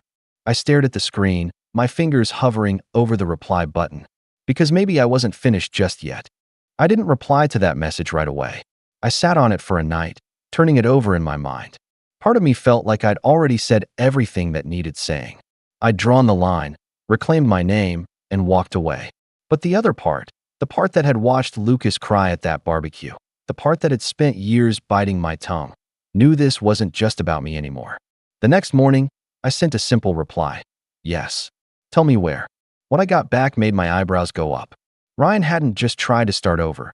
He had applied for a job at another company in the same industry, one that handled sensitive client accounts. And according to my contact, he had conveniently left out his suspension and ongoing investigation on the application. I didn't need revenge for revenge's sake. But if someone else was about to put their trust and their money in Ryan's hands, they deserved to know what they were signing up for. So I gathered everything. The report clearing my name, the public complaints, the documentation I had. I sent a calm, factual email to the hiring manager at that company. No emotional language, no character assassination. Just verifiable information that their candidate had an unresolved history of misconduct with a direct financial impact. I didn't expect a reply, but a week later, one landed in my inbox. "Mr. Daniels, thank you for bringing this to our attention. After reviewing the information, we have rescinded Mr. Ryan Daniels' job offer. Please be assured that your identity will remain confidential." I sat back and exhaled slowly. That same afternoon, my phone rang. It was Ryan.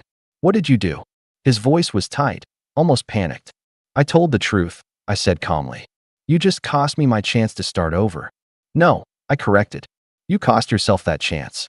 I just made sure no one else got blindsided the way I did." He was quiet for a long time, and for once, I didn't fill the silence for him. "You think you won?" he finally spat. "No," I said. "I think I stopped losing." And then I hung up. After that, the family calls slowed to a trickle. At first, they tried one last round of guilt tripping. "You've gone too far this time." Ryan's at his lowest point. But when they realized I wasn't biting, the silence settled in like dust after a storm. 2 weeks later, I got another call from the head of operations at Ryan's old company. "Kevin," she said, "I thought you'd want to know. We concluded the investigation. Ryan has been officially terminated for cause. We're also pursuing recovery of funds through legal channels." "Thank you for telling me," I said. "There's one more thing," she added. "If you're open to it, we'd like to extend your contract, possibly turn it into a permanent consulting arrangement. You've been instrumental in helping us clean this up." I accepted. That weekend, I took Lucas to the park again. He was running ahead of me, holding his favorite toy, laughing as the late afternoon sun turned the grass gold. Watching him, I realized that the house felt quieter lately, but not in the heavy, suffocating way it had before. This was a good quiet, a clean quiet. A few days later, I got a text from Mom. "Your father and I are sorry for how things turned out. We miss you and Lucas. We'd like to start over when you're ready." I didn't respond immediately. I sat with it for a while, letting the weight of those words settle. Maybe, someday, there would be a way to reconnect, but it would be on my terms, not theirs. For now, I was content. A month later, I closed on a new house, a little place with a yard where Lucas could play without looking over his shoulder. The night we moved in, we sat on the porch eating pizza out of the box, watching the stars. "Daddy," Lucas asked, licking tomato sauce off his fingers.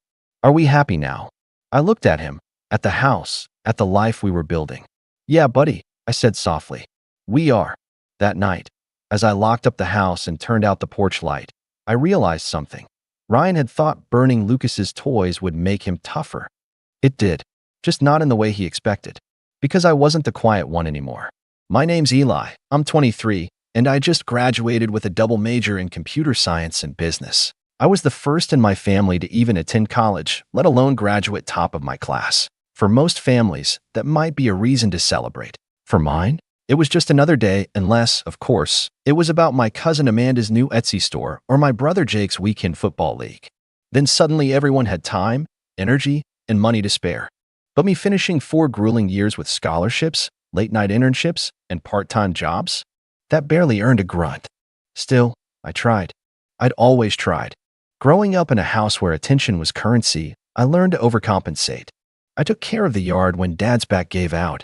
I helped Mom with groceries when Jake forgot again.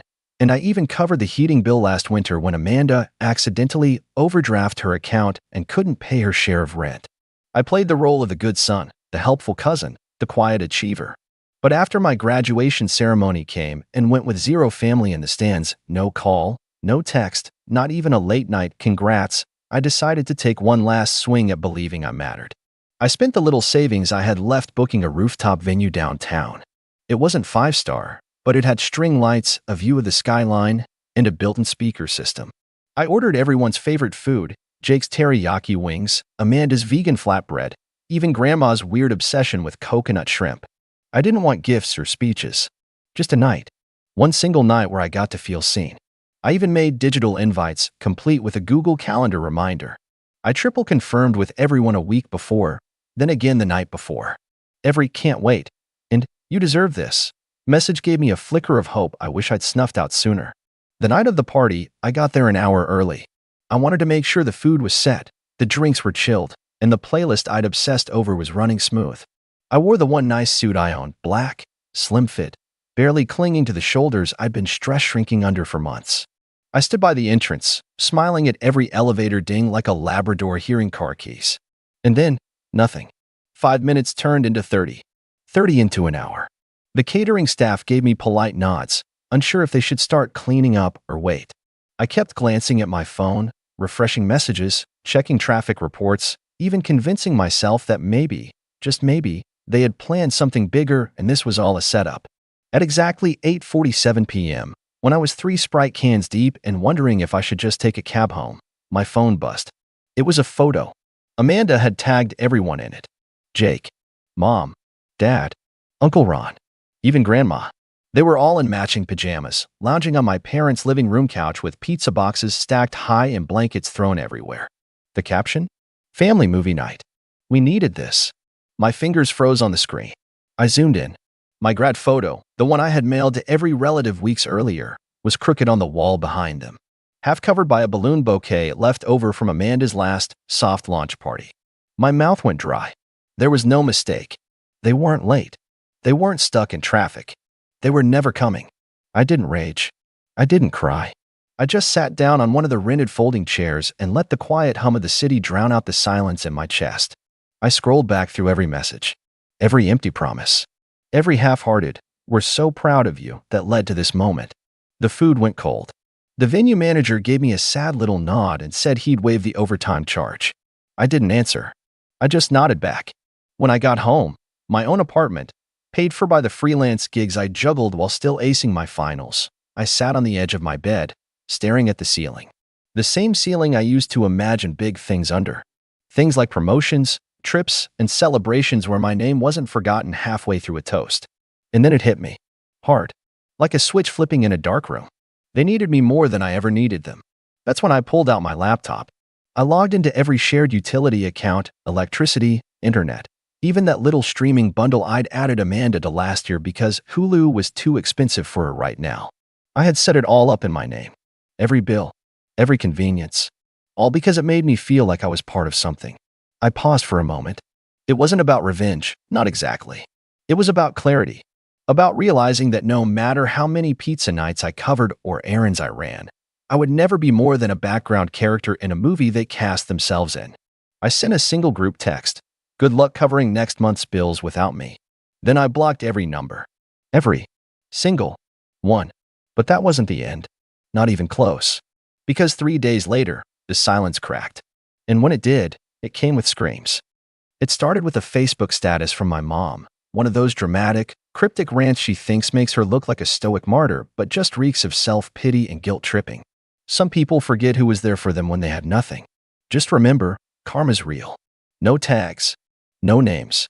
But the comment section blew up within minutes. Aunt Linda chimed in with a popcorn gif. Uncle Ron dropped a spill the tea meme. And Amanda, because of course, replied with, "Hope they realize family isn't optional. We're all we have." I watched it unfold with the detached interest of someone flipping through a magazine they didn't plan to buy. Part of me expected someone, anyone, to message me directly. Maybe Jake with a half-hearted, "Hey, everything okay?" Or even Dad, pretending he didn't know what was going on. But no, silence. Until day 4. That morning, my phone lit up with a call from a number I recognized but hadn't seen in months, my dad's work phone. I let it ring out. Then it rang again. And again. Then my mom's cell. Then Amanda. Then a random text from Jake's girlfriend. "Hey, I think there's some confusion. Did something happen?" I ignored them all. But the one that made me laugh, a bitter, sharp laugh, came at 2:19 p.m. My dad, texting from his usual number now. "Why is the internet shut off? I'm trying to log into work." No greeting. No, "Hey Eli." No mention of the party, no apology, no even slight acknowledgement of what had been done. Just a complaint. A demand. A reminder that in their eyes, I wasn't a son or brother. I was tech support. I didn't reply. I wanted to. Oh, how I wanted to. I drafted at least 3 different responses, some angry, some sarcastic, one with nothing but a link to a therapist directory, but in the end, I just powered off my phone and went to the gym. That night, I came home to 3 voicemails, all increasingly frantic. Mom's voice, shrill and shaky. "We don't understand what's going on. Your father can't access his payroll account, and the smart TV won't work. Amanda says she can't even get into the group plan. Did something happen? Can we talk, please? Still no, sorry we ditched your party. Still no, we should have been there." Just a long list of minor inconveniences that suddenly made me a priority. By the end of the week, I started receiving mail, actual letters, because I had blocked every digital contact method. The first one was from Grandma. A shaky, handwritten note with her flowery cursive that read, "Eli, I don't know what's going on, but everyone's upset. Please call your mother. She's been crying for days." Crying? Now she was crying? Where were the tears when I was sitting alone on that rooftop, staring at uneaten shrimp and untouched cake? Where were they when I sent my graduation photos to the family group chat and got 3 likes and 0 comments?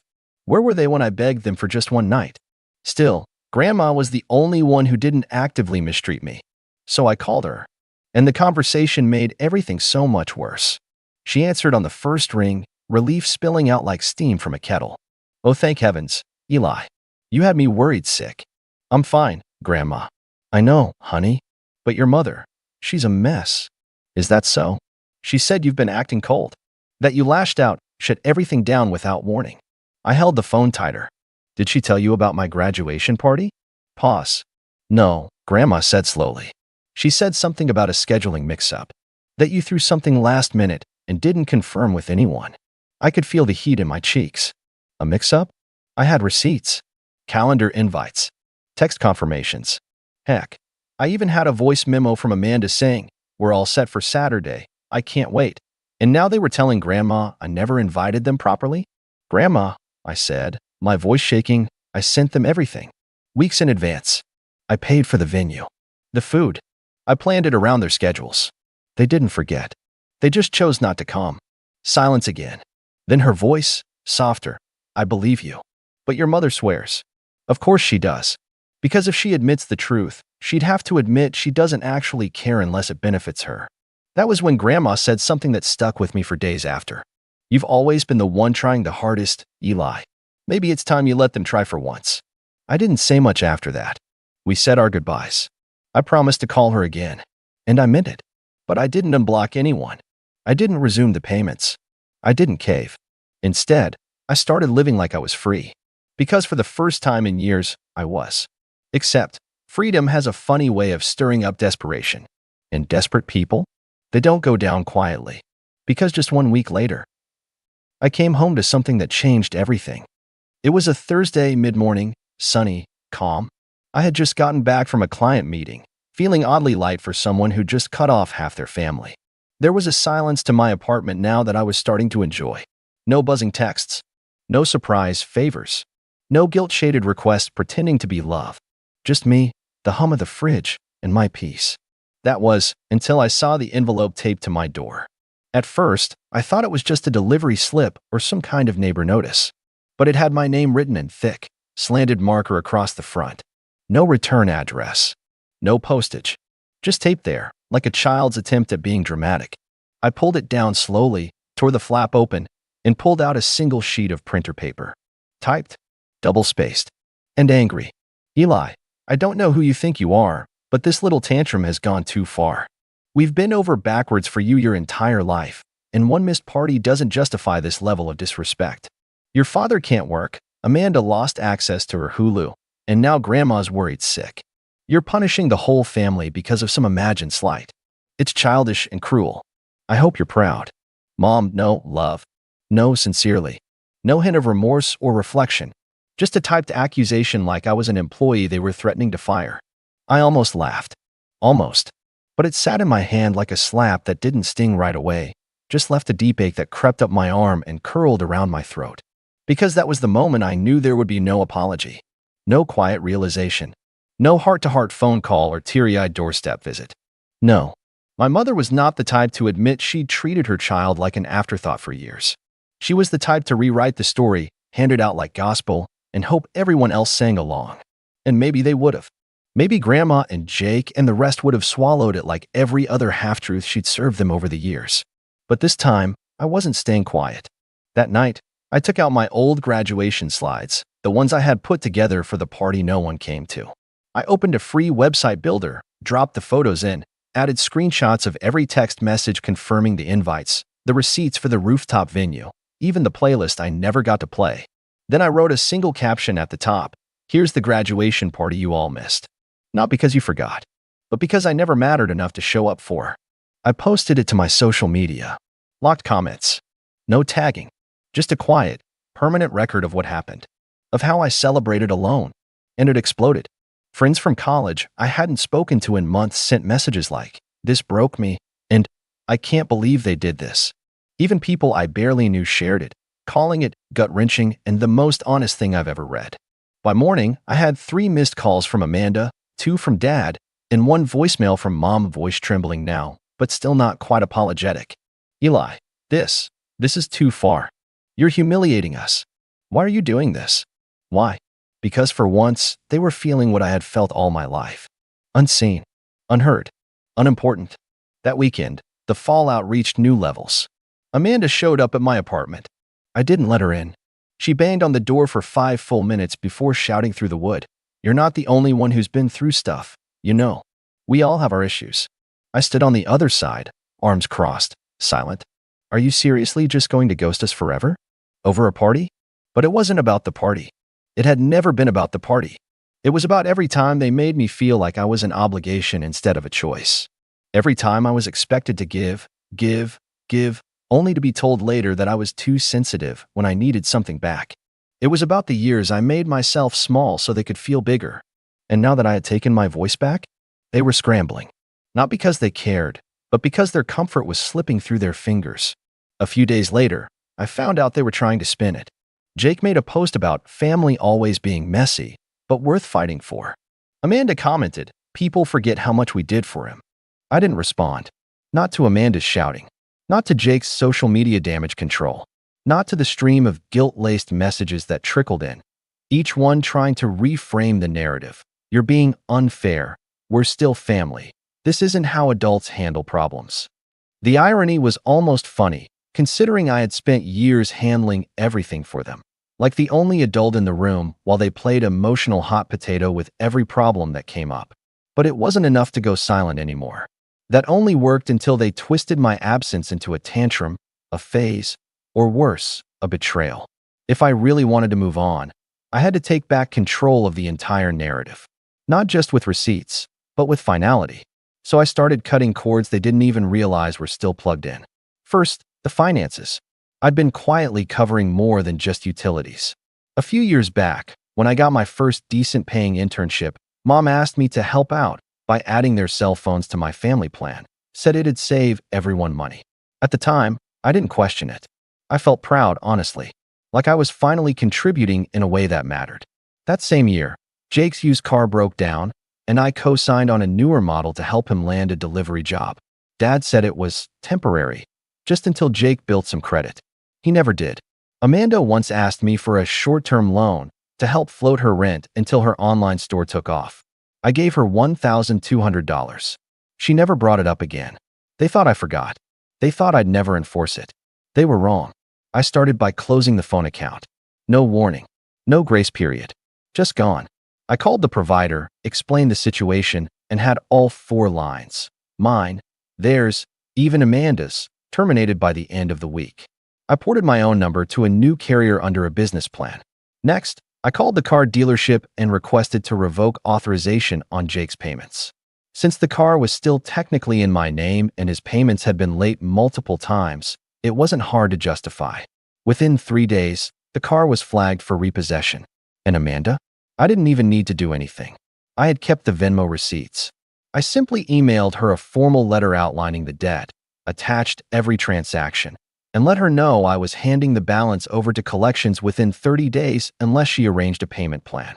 No emotion, just math. I expected backlash, but what I got was panic. Jake called from a random number. Dude, what is this? They're trying to take my car. Mom left a voicemail sobbing. Eli, this is too far. You're ruining your own family.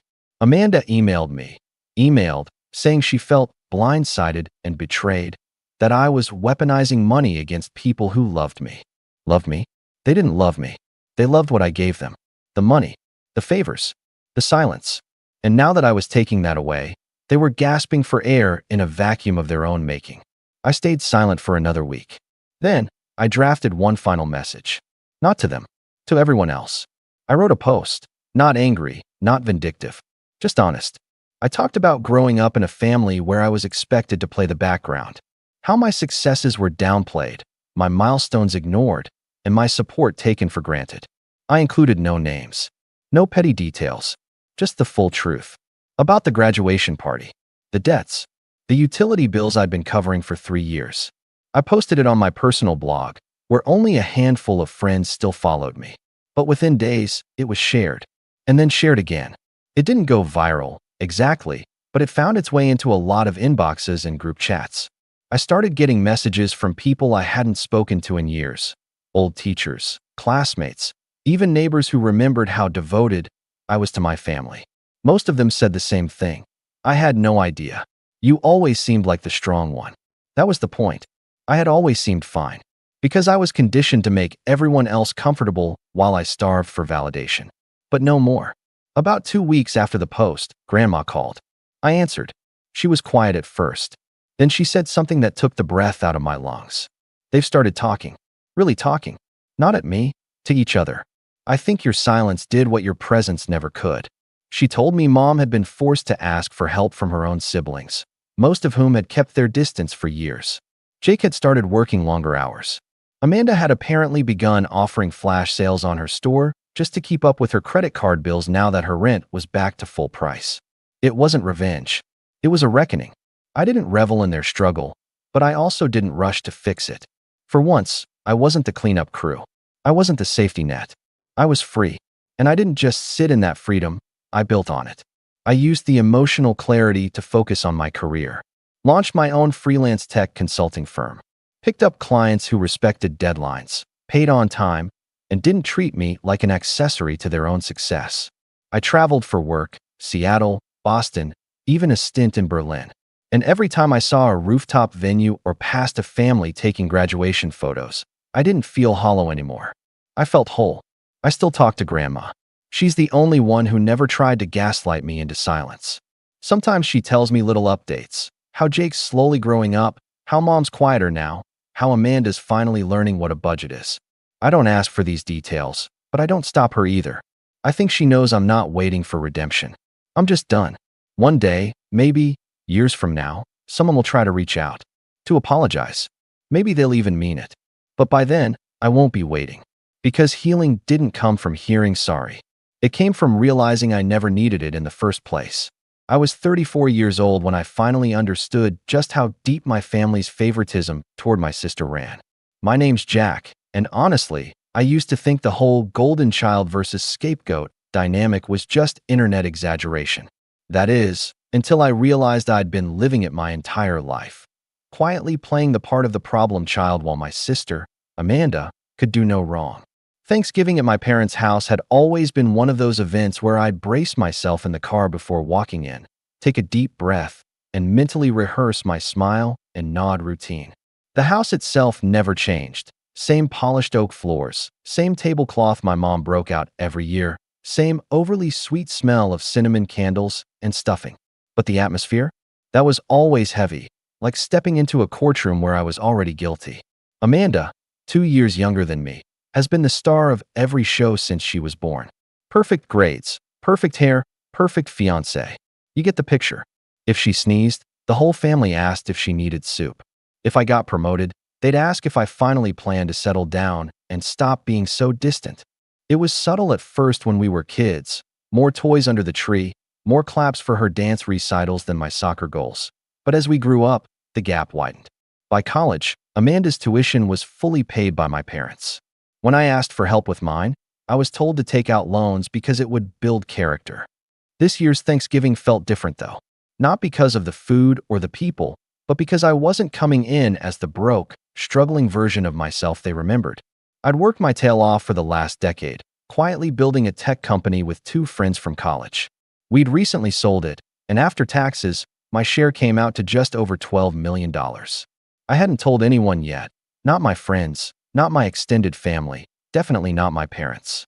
It wasn't about flaunting it, it was about peace. I wanted to enjoy dinner without the usual backhanded comments about how I never visit or still rent an apartment. Of course, the universe had other plans. The night started out predictably enough. Amanda greeted me at the door with a perfectly rehearsed hug, just long enough for a photo, but not long enough to be genuine. "Jack, you made it," she said, like she was surprised I'd bother showing up. Her fiancé, Matt, gave me one of those firm handshakes meant to establish dominance. You know the type. Dinner conversation quickly became the Amanda show. She had just gotten a new job at some marketing firm, and my parents spent the first 30 minutes asking her about every detail. What was her salary? What was her office like? Did they have a coffee machine? I sat there cutting my turkey into pieces so small a toddler could choke on them, smiling like it was all just so fascinating. Then it began, the first jab of the evening. "So, Jack," my mom said, glancing at me from across the table, "still renting that little apartment downtown?" "Yeah," I replied, keeping my tone neutral. Amanda smirked. "You know, if you actually saved some money, you could probably afford a real house by now. Matt and I are already looking to buy. Right, babe?" Matt grinned, obviously pleased to be included. "Yeah, we've been talking with realtors. Probably looking at something around the $700,000 range." My dad chuckled and shook his head. Jack's always been a free spirit. He doesn't like to put down roots. The table laughed. Even my younger cousin snickered. I could feel that old, familiar heat crawling up my neck. The same feeling I used to get when I was a teenager and my report card wasn't as good as Amanda's. Part of me wanted to snap back, to tell them that I could buy 3 of their dream houses in cash and still have money left over, but I bit my tongue. That restraint didn't last long. After dinner, we all moved to the living room for dessert. Amanda, always the center of attention, pulled out her phone and started showing everyone photos of houses they were considering. "This one has a wine cellar," she said proudly. "And this one has a guest room. Perfect for when mom and dad come visit." She turned to me suddenly, her voice dripping with false sweetness. "Of course, you probably wouldn't understand the whole home buying process. Renters don't usually think long term." I laughed under my breath, which only seemed to irritate her. "What's so funny?" she snapped. "Nothing," I said. "Just thinking about how quickly things can change." That's when my uncle, never one to miss an opportunity to stir the pot, asked casually, "So, Jack, what do you do again? Some kind of tech thing?" Before I could even answer, Amanda chimed in. "Yeah, he's been working on a startup forever. It's kind of like his personality trait at this point." The room erupted in polite laughter. I didn't laugh. "Actually," I said slowly, my voice calm but deliberate, "we sold the company a few months ago." The room went quiet. Amanda frowned, probably trying to gauge if I was joking. "Sold? Like for how much?" I shrugged. "Enough." That's when the first crack appeared. Amanda's eyes narrowed. Enough? What does that even mean? It means, I said, setting down my plate, that I'm doing just fine. Better than fine, actually. My mom leaned forward. Jack, are you saying you have money now? Like real money? I nodded once. The room felt like it had been vacuum sealed. Amanda's jaw tightened, and then, without warning, she let out a sharp laugh that didn't sound amused at all. You're kidding. You? Worth money? What are we talking about? 6 figures. 7. When I didn't answer right away, her voice rose. Oh my gosh, are you actually a millionaire? Everyone was staring at me now, cousins, uncles, grandparents, like I'd just confessed to a crime. And that's when Amanda exploded. She slammed her fork down so hard it clattered against her plate. Are you serious right now? You've been sitting here this whole time letting us talk about our plans, letting mom and dad worry about money. And you're just sitting on a fortune? My mom's eyes were wide, tears already forming. My dad hadn't moved, just staring at me like he'd never seen me before. The entire table was silent except for Amanda, who had gone from stunned to furious in 30 seconds flat. And just as I opened my mouth to respond, she stood up so suddenly her chair nearly toppled. Amanda's chair screeched against the hardwood floor as she shot to her feet, her face turning the exact shade of the cranberry sauce sitting untouched in front of her. Unbelievable, she said, almost hissing. All these years you've been acting like you're barely scraping by. And you've been what? Secretly hoarding millions. Amanda, my dad said in a low voice, the kind of warning tone he only ever used on me growing up. Sit down. But she didn't. She crossed her arms instead, her shoulders squared like she was ready to go to war. No, I think we all deserve an explanation. Don't you think we deserve to know why Jack has been sitting here all high and mighty, letting mom and dad help him pay for holidays, birthdays, everything, while he's sitting on some giant pile of money? I blinked, completely floored. Excuse me? I haven't asked mom and dad for money in years. Not directly, Amanda shot back, but they've been worrying about you forever. Every phone call with mom ends with her sighing about how she wishes you'd get your life together. You could have told us things were fine. Instead, you liked everyone thinking you were the struggling, misunderstood genius. That stung, not because she was right, but because it showed just how little she understood me. I didn't tell you because it's not your business, I said evenly. Oh, so now we don't deserve to know? She barked. Amanda, mom cut in, her voice shaky now. He's right. He doesn't owe us anything. But the tears in her eyes betrayed her tone. She wasn't just surprised, she was hurt. It hit me then. This wasn't just about money. For my family, this was about the narrative they'd built around me. The one where I was the cautionary tale, the slightly embarrassing older brother who hadn't figured life out. My success didn't fit the story they'd been telling themselves for years, and instead of being proud, they were angry. Amanda, however, was just getting warmed up. You know what this feels like? She said, gesturing wildly with her hands. It feels like betrayal. You sat here for years while mom and dad prioritized me, paid for my degree, helped me with my wedding planning, and all along, you were secretly rich enough to help them out. And you didn't. You just sat back and watched them stress about money. That made my dad finally speak. She's not wrong, Jack. If you were in a position to help, why didn't you? Your mom's been worried about fixing the roof for months.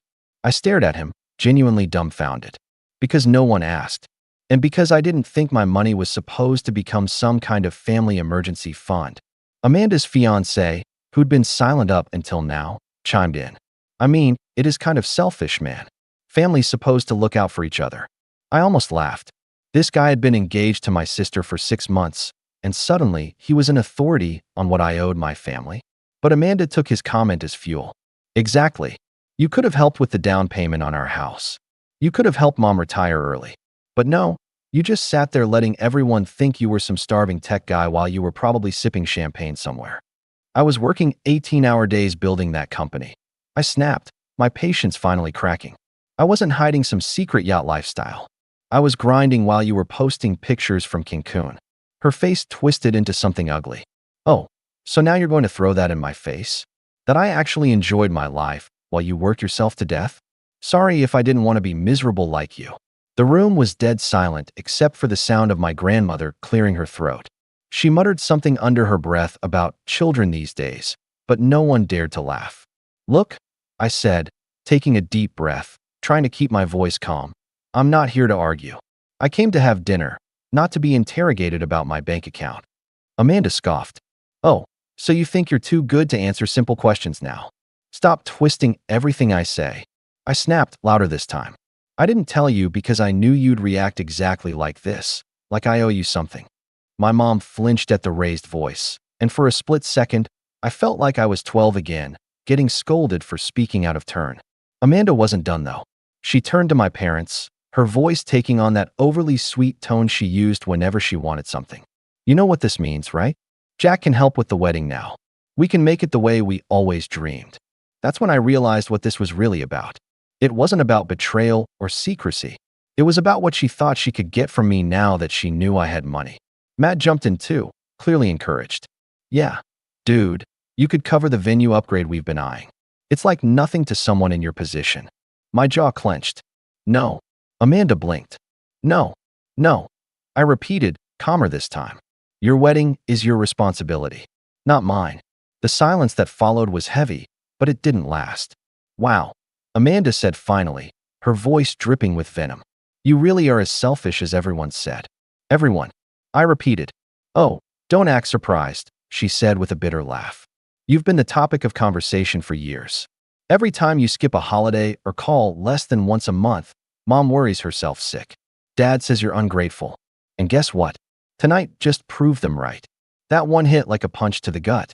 Not because I believed it, but because it confirmed what I'd suspected for years, that no matter what I did, I'd always be the problem in their eyes. I didn't even realize I'd stood up until my chair tipped back slightly. The whole room was staring at me, waiting for me to explode, waiting for me to prove Amanda right by storming out. But I didn't. I just looked at her, really looked at her, and for the first time, I saw the desperation underneath all that anger. This wasn't just about money. This was about control. And in that moment, something in me shifted. I sat back down slowly, forcing myself to stay calm. You know what, Amanda? I said quietly. You're right about one thing. Things have changed. Her expression flickered, just for a moment, like she wasn't sure what I meant. I didn't elaborate. Not yet. Instead, I picked up my fork and went back to my pie like nothing had happened, letting the tension hang in the air so thick you could cut it with a knife. Amanda opened her mouth to say something else, but my dad put a hand on her shoulder. For once, even he seemed unsure what to do next. And that's when my phone buzzed on the table, lighting up with a notification that made Amanda's eyes narrow suspiciously. The buzzing phone sat there between us like a live grenade. Everyone's eyes flicked toward it, but Amanda's lingered the longest. I could practically see the wheels turning in her head, suspicious and curious all at once. You gonna check that? She asked, her voice deceptively casual. I glanced at the screen. It was just a notification from my financial advisor confirming the transfer I'd made earlier that day, part of some investments I'd diversified into. I pressed the button to silence it and slid the phone back toward me. Amanda's eyes narrowed. What was that? Work, I said simply. She gave a short, humorless laugh. Work. Right. Then, without warning, she reached across the table and snatched my phone before I could react. Amanda, I said sharply, half rising from my seat.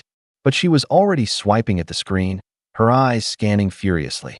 So much for privacy, she muttered, ignoring my outstretched hand. The room was dead silent except for the sound of her scrolling. Then her mouth fell open. Oh my gosh, she whispered, then louder. Oh my gosh. What? My mom asked nervously, wringing her napkin. Amanda turned the screen around so everyone could see. He's not just rich, he's filthy rich. Look at this.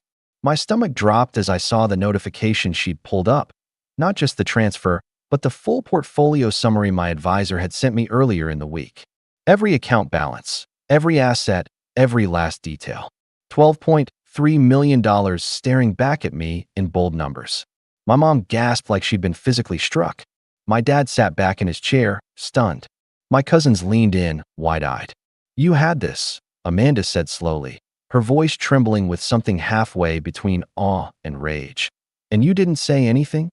That's none of your business, I snapped, finally grabbing the phone out of her hands. You had no right to go through my stuff.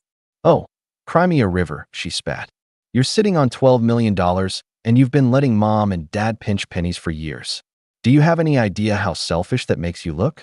My mom, still staring at the number in her head, whispered, "Jack, why didn't you tell us?" "Because of exactly this," I said, louder than I meant to. "Because I knew you'd all act like this. Like my money is some community pot for you to dip into whenever you feel like it." Amanda's face twisted. "You're unbelievable. We are your family. And you're just sitting here refusing to help while we struggle? You could change our lives with one wire transfer." "You mean your life?" I shot back. For a second, she didn't respond. Then something in her expression hardened. "Fine," she said coldly. "If you won't help willingly, maybe mom and dad will finally see who you really are." Before I could process what she meant, she stood up, grabbed her purse, and stormed into the kitchen. A moment later, I heard her voice, hushed but urgent, talking into her phone. My dad frowned. "Amanda, who are you calling?" "Grandma." Amanda called back without hesitation. "She deserves to know what's going on." "Everyone does." I felt a pit form in my stomach. Grandma was the matriarch of the family, the one person who could turn this entire situation into a full-blown tribunal if she wanted to. She still held all the old family land in her name, still controlled the holiday gatherings, still had the respect of every aunt, uncle, and cousin. If Amanda spun this the wrong way, I could practically see the mob forming. I stood and followed her into the kitchen. She was pacing near the island, phone pressed to her ear. "Yes, Grandma," she was saying, her tone dramatic. "You won't believe this. Jack's been lying to all of us. He's been pretending to be broke while he's sitting on millions. Millions. And now he's refusing to help mom and dad when they need him most." I froze in the doorway. "Amanda," I said quietly, "hang up." She glanced at me, her lips curling into a smirk, and turned her back to me. "Yes, Grandma, you should come by. Everyone needs to hear this." "Hang up," I repeated, my voice sharper this time. But she didn't. Instead, she turned around, phone still to her ear, and said loud enough for the whole house to hear, "Maybe Grandma should think twice about leaving you anything in her will, since you clearly don't care about this family." That was it, the line that broke something in me. "You're unbelievable," I said, my voice shaking with anger now. "You'd use Grandma. You'd use her estate, just to punish me for not giving you money?" Amanda's eyes flashed. "Oh, don't act like you're some saint.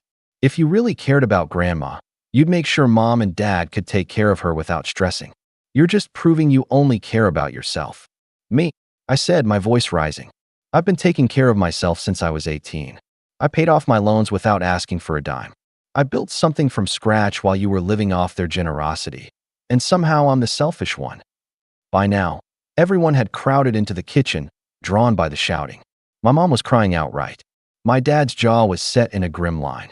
Amanda, sensing her audience, went in for the kill. "You know what? If you won't help us, maybe mom and dad should cut you off completely. No inheritance, no family property, nothing. Why should you get anything when you're already loaded?" I stared at her, stunned. This wasn't just about the wedding anymore. This was about erasing me from the family entirely. "That's enough," Dad said sharply, stepping between us. But Amanda wasn't backing down. "No, Dad," she said, her voice suddenly eerily calm. "I'm serious. You should think about it. Jack doesn't need anything from you. I do. You've been saying for years that you want to be fair, that you want to leave something for both kids. Well, now you can give it all to me where it'll actually make a difference." The room went silent. Mom looked at Dad, then at me, her eyes searching mine like she didn't know who I was anymore. And for a moment, just a moment, I thought Dad was actually considering it. That realization hit harder than anything Amanda had said. I looked around the room at all the faces, people I'd spent every Thanksgiving and Christmas with, people who had watched me grow up. And for the first time, I didn't feel like I was part of them at all. I felt like an outsider in my own family, standing trial for the crime of not sharing my success. And then Amanda said one last thing that made my blood run cold. "Honestly, Mom, Dad," she said, her tone almost casual now, "if Jack won't contribute, maybe you should just sell his stuff. His old room, his share of the family land. He's barely ever here. Why waste it on someone who doesn't care?" That was the moment the trust broke completely. I didn't say anything. Not yet. I just turned and walked out of the kitchen, my phone clutched so tightly in my hand my knuckles turned white. I could hear Amanda still talking behind me, but her voice had become background noise. I wasn't angry anymore, not in the loud, shouting way. I was something colder, sharper. Because if Amanda wanted a war, she'd just started one. I walked out the back door and into the cold November air, letting it hit me like a slap in the face. The night was quiet compared to the storm brewing inside the house. I could still hear the muffled rise and fall of voices through the walls. Amanda no doubt continuing her campaign to paint me as the villain of the story, but out here, it felt like I could finally breathe. I sat down on the porch steps, the same ones I used to sit on as a teenager when I'd sneak outside after an argument with my parents. Back then, it was usually something small, a curfew, grades, a missed chore, but tonight was something entirely different. This wasn't just a family spat. This felt like a fracture, one that couldn't just be patched over with an apology. I pulled out my phone, not to scroll but just to hold on to something solid, grounding myself. For a long moment, I didn't do anything except stare out at the yard, the one I'd mowed every Saturday as a kid, thinking about how far I'd come since then, and how little that seemed to matter now. The door creaked behind me, and I half expected Amanda to come out swinging, but it was my mom. She hesitated at the doorway before stepping onto the porch. "Jack," she said softly, her voice still shaky from crying. "Can we talk?" I didn't look at her right away. "About what?" "About how Amanda just suggested you sell off my share of the family property. Or about how Dad didn't immediately say no." She flinched at that, but didn't deny it. "Your sister? She didn't mean it like that. She's just upset." I finally turned to her, meeting her eyes. Upset because I didn't write her a check on the spot. Mom sighed and sat down next to me, clasping her hands in her lap. "You have to understand how this looks to us, Jack. We've spent years worrying about you. We thought you were struggling. And then to find out that you've been comfortable all this time." "Comfortable?" I let out a bitter laugh. "Mom, I wasn't comfortable. I was working 18-hour days, sleeping on an office couch half the time, eating instant noodles so we could keep the company afloat. You think that was luxury?" Her face softened a little, but her next words still stung. "You could have told us. We didn't have to find out this way." I looked down at my hands. "And what would have changed if I had? You would have still paid for Amanda's college. You would have still helped her with her wedding. You would have still told me to figure things out on my own." She didn't argue with that, and the silence between us said more than words ever could. When she went back inside, I stayed out there for a while longer, letting the cold air numb me. Inside, the noise had quieted, but I knew the conversation was still going on. Amanda didn't drop things easily, especially not when she thought she was right. Eventually, I walked back in, not because I wanted to face them, but because leaving outright felt like admitting defeat. Everyone was back in the living room now, Amanda perched like a queen on the couch with Matt's arm around her. The second I stepped into the room, her smirk returned. "Decided to join us?" she asked sweetly. I didn't respond. I just grabbed my jacket from the coat rack. "You're leaving?" my dad asked, his tone neutral but his eyes wary. "For now," I said. "I think we all need space." Amanda rolled her eyes. "Typical. You run away every time things get hard." That one almost made me turn around, but I didn't. I walked out the door without another word. Driving home that night, the anger gave way to something heavier. Exhaustion, disappointment, a strange hollow feeling in my chest. It wasn't just that Amanda had gone through my phone or that she'd tried to turn the entire family against me. It was that it worked. No one had defended me except Mom, and even she seemed more sad than supportive. When I got back to my apartment, I didn't turn on the lights. I just sat on the couch in the dark, replaying every word, every look, every moment from the night. For the first time in years, I felt completely alone. The next few days were worse. Texts from my parents came in, some gentle, "Can we talk about this calmly?" Some not so gentle, "Your sister is really hurt, Jack. Maybe you could reconsider helping with the wedding." Amanda, of course, sent nothing directly, but I started getting messages from cousins I hadn't heard from in months, all hinting that I should do the right thing and make peace. Then came the kicker, a message from my dad asking to meet about the family land. That phrase made my stomach twist. The land was supposed to be split between Amanda and me someday, a piece of our grandparents' legacy that meant something to all of us. If he was even suggesting taking my share away, I didn't respond right away. Instead, I did something I hadn't done in a long time. I went back through all my old journals and notes from when I first started the company. The sleepless nights, the near-bankruptcy moments, the deals we barely scraped together. I remembered every sacrifice, Every moment I wanted to quit, but didn't. And slowly, as I sat there with those memories, the fog started to lift. If Amanda wanted to paint me as selfish, fine. But I wasn't going to let her, or anyone, take away what I'd built. That was the night I opened my laptop and started planning. Not for a fight, not yet, but for protection. I called my lawyer the next morning and asked him to review every asset I had, every investment, every piece of property, to make sure it was airtight and out of anyone's reach but mine. Then I started digging into the family situation. Quietly, carefully. It turned out there were things Amanda didn't know. Things my parents hadn't told her. Financial troubles they'd kept quiet about. Debts that weren't as small as they pretended. And suddenly, I understood why Amanda was so desperate for me to help. But I didn't tell her any of that. Not yet. Instead, I kept my head down, answering my parents' texts politely but vaguely, never committing to anything. I let Amanda think she'd gotten the upper hand, that she'd shamed me into silence. Because I knew something she didn't. Thanksgiving had been the last time I was going to let her publicly humiliate me without consequence. I didn't know exactly what the revenge would look like yet, but I knew one thing. When it came, it would be quiet, precise, and devastating. And as if fate wanted to hand me the first piece of the puzzle, an invitation arrived in the mail 2 weeks later. Amanda and Matt's official wedding announcement. The date was bold at the top. The venue was just below it. And as I stared at that fancy cardstock, an idea began to form. The kind of idea that made me smile for the first time in weeks. 2 weeks after Thanksgiving, something inside me had changed. I wasn't angry in the same raw, explosive way anymore. The night of that fight had been like a firestorm. Hot, chaotic, destructive. Now, it felt like the embers had cooled and hardened into something sharp and deliberate. If Thanksgiving had been the night I hit rock bottom with my family, December was the month I started climbing out. But this time, I wasn't climbing back to the same place. I threw myself into work, though work looked different now that my startup had been acquired. I wasn't grinding 18-hour days anymore. I had freedom, real freedom, for the first time in my life. I used those quiet mornings to think strategically about everything. My finances, my relationships, even where I wanted to live. The first big move I made was buying a house. Not just any house. A modern place in one of the best neighborhoods in the city. The kind of home that made you feel calm just by walking through the front door. I'd always rented tiny apartments because I never wanted to feel tied down, but now I wanted a base of operations.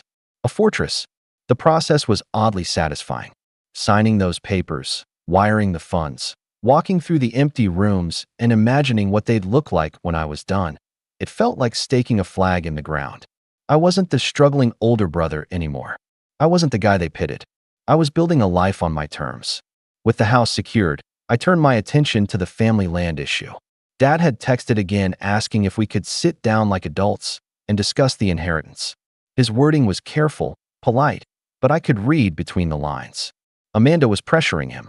She probably had a PowerPoint presentation ready about why I didn't deserve my half. So, I called my lawyer. We sat in his office one rainy afternoon going through every document connected to the land. Deeds, trusts, wills, all of it. And what we discovered was almost funny. The way the property had been structured legally, I had far more leverage than Amanda realized. My grandparents had left a clause that gave me the right of first refusal on any sale of the property, meaning they couldn't sell anything without offering it to me first. Use it, my lawyer said simply. If they try to push you out, you buy them out instead. That single piece of information was like flipping a switch in my brain. Suddenly, I wasn't on the defensive anymore. I had options, powerful ones.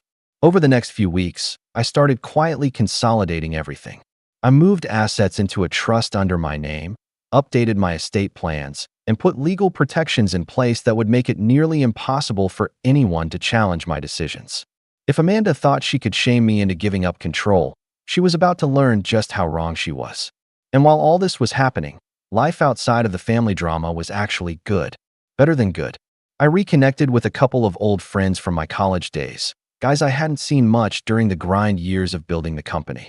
We grabbed dinner, caught up, laughed about stupid memories, and for the first time in a while, I felt like I had people around me who saw me for who I really was, not who my family had decided I was. I also started taking care of myself again. The stress from Thanksgiving had left me exhausted and burnt out, So I joined a gym, got a personal trainer, and started cooking real meals instead of living off takeout.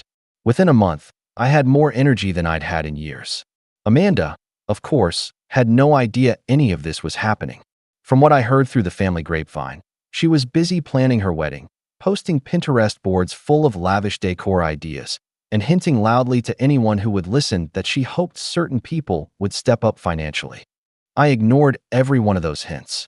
In fact, I stayed so quiet that Amanda probably thought she'd won. If she did, she made the mistake of getting comfortable too quickly because that wedding invitation turned out to be the opening I didn't know I needed. I sat at my new kitchen island one evening with that invitation propped up against my laptop, running numbers and sketching out scenarios. I wasn't just thinking about attending. I was thinking about what kind of statement I wanted to make. Because I wasn't going to miss it. No, that would be too easy for Amanda to spin as me being bitter. I was going to show up. And I wasn't going to show up as the brother they thought they could guilt trip into compliance. In the meantime, I started building a network. Not the kind Amanda could see, not social media posts or flashy announcements, but quiet, strategic connections. I joined a local entrepreneurs club, started attending a few charity events, and even got invited to sit on the board of a small nonprofit that supported young founders. It was funny how quickly doors opened once people realized what I'd built and where I was heading. And the more my world expanded, the smaller Amanda's drama felt. Her tantrum at Thanksgiving, the way she tried to rally the family against me, all of it seemed petty compared to the opportunities one was stepping into now. By January, I was hosting dinner parties in my new house, surrounded by people who actually wanted to be there, people who respected me without needing me to prove anything. And yet, the family tension lingered like a shadow. Every so often, I'd get a text from Mom asking if I'd thought about making things right with Amanda. Dad kept sending me articles about the importance of family unity. I responded politely every time, short, courteous messages that gave nothing away. I wasn't going to fight with them over text, because I had a better plan forming. One night, sitting by the fire in my living room, I pulled out the wedding invitation again and traced the embossed lettering with my thumb. The date was coming up fast, and as I stared at it, a slow smile crept across my face. If Amanda wanted me at her wedding, I'd be there. But she had no idea what was coming with me. The wedding date circled on my calendar became less of an obligation and more of a target. Every day that passed was another day to prepare, to line things up so perfectly that when the time came, Amanda wouldn't just be surprised, she'd be stunned into silence. In early February, an unexpected opportunity practically fell into my lap. A family friend, Mr. Calderon, a retired lawyer who'd known my grandparents, reached out after hearing through the grapevine that there was some tension over the family land. He invited me to lunch. "Jack," he said as we sat across from each other in a quiet corner booth, "your grandparents were smart. They set things up to make sure both you and Amanda would be treated fairly. But I have to be honest, they were worried about favoritism. Worried that your parents might lean too heavily toward Amanda when the time came." I leaned in. "What do you mean?" He pulled out an old leather folder from his briefcase and slid it across the table. "Your grandmother left a separate letter with me. Instructions, really. It was meant to be shared only if there was ever a dispute about the land." I opened it carefully. The letter was in my grandmother's handwriting. Neat, precise, every word deliberate. And it was clear. She had wanted me to have the controlling say in what happened to the property. Not Amanda, not even my parents. "She trusted you," Mr. Calderon said. "She always said you had a good head for business. She wanted to make sure the land stayed in the family, but she believed you'd know what to do when the time came." I sat back, letting that sink in. This wasn't just leverage. This was a mandate. I thanked him and took the folder home, locking it in my safe. That night, I reread it 3 times. Each time, I felt a little steadier, a little more sure of what I needed to do. Amanda's tantrums, her phone call to Grandma, her push to have me written out of everything. All of it suddenly felt small compared to the weight of my grandmother's trust. From that moment on, the plan started taking shape in my mind. First, I called my lawyer again and had him draft a formal notice asserting my right of first refusal on any sale or transfer of the family land. We didn't send it yet. We held it in reserve, ready to deliver if things escalated. Then I started quietly buying up adjacent parcels of land near the family property. Most of them weren't expensive, a few acres here, a small plot there, but together, They created a buffer around the main estate. If Amanda ever tried to sell her share, she'd have to go through me. Meanwhile, life kept getting better. My house was fully furnished now, warm, modern, inviting. I turned the spare bedroom into a home office, complete with a wall of bookshelves and a big oak desk where I spent evenings reading contracts, sketching out ideas, and running scenarios. And speaking of scenarios, I started running some social ones, too. At the nonprofit board I joined, I met several people who worked in event planning and hospitality. I made a point of getting to know them, asking questions about venues, catering, even security protocols for high-profile weddings. I played it off casually, but inside, I was gathering every piece of intel I could. Because Amanda's wedding was at one of the city's premier venues, a place I now had contacts at. In fact, one of the board members, Lisa, turned out to be good friends with the venue's director. Over coffee one afternoon, I mentioned that my sister was getting married there. Lisa grinned. "Oh, I know that booking," she said. "It's been a bit of a headache for the staff. Your sister is particular." I wasn't surprised. "Yeah, that sounds like Amanda." Lisa raised an eyebrow. "You know, if you ever needed a favor, a certain table placement, a quiet space reserved, I could probably make that happen." I filed that away for later. As the wedding drew closer, I also started hearing more about Amanda's plans, not from her directly, but through the family grapevine. She'd gone over budget, was stressed about final payments, and had apparently been telling people she was sure I'd step in at the last minute to help cover the costs. That assumption made my jaw tighten every time I heard it. Not just because she was wrong, but because she was so certain she could manipulate me. The final push came 3 weeks before the wedding. My parents invited me to dinner, just the three of us, which almost never happened. We sat at the kitchen table, and after a few minutes of small talk, Dad cleared his throat. "Jack," he said, "we've been thinking about Amanda's wedding. She's really stretched thin financially. It would mean a lot to the family if you could help out, just a little. Maybe cover the catering or the band. It would go a long way toward mending fences." I looked at him, then at Mom, who was watching me with hopeful eyes. "You mean it would go a long way toward making Amanda happy?" I said quietly. Mom sighed. "She's your sister. This is supposed to be a joyful time." "And it can be," I said, keeping my voice calm. "But I'm not going to buy my way back into her good graces. If Amanda wants a relationship with me, it's going to be because she respects me, not because I wrote her a check." Dad didn't say anything after that, just nodded tightly. When I left their house that night, I knew there was no going back.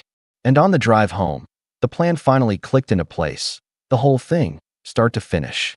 Amanda thought I'd show up to her wedding either as a reluctant guest or a guilty checkbook. But I was going to show up as something else entirely. Someone she couldn't ignore. Someone she couldn't control. And the best part?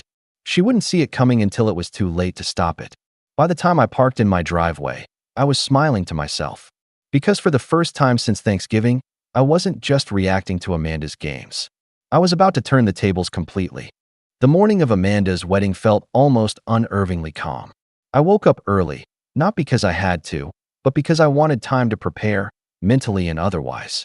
My suit had been tailored the week before, and it hung on the door like a quiet statement. I wasn't showing up as the scapegoat brother anymore. I was showing up as someone who had chosen to be there on his terms. Before leaving, I sat at my kitchen island with a cup of coffee and opened the leather folder from Mr. Calderon one more time. My grandmother's words were right there in front of me, as sharp and steady as they'd been the first time I read them. "Jack has the judgment to protect what we built." I slid the letter back into its sleeve and locked the folder in my safe. Then I grabbed the small envelope I'd prepared and tucked it into my inside jacket pocket. When I pulled up to the venue, the parking lot was already packed. Amanda hadn't skimped. This place was one of the most expensive in the city. As I got out of the car, I saw cousins milling around in suits and dresses, some of them giving me polite nods, others avoiding my eyes entirely. Word had clearly gotten around since Thanksgiving, and I could almost feel the tension humming in the air like static.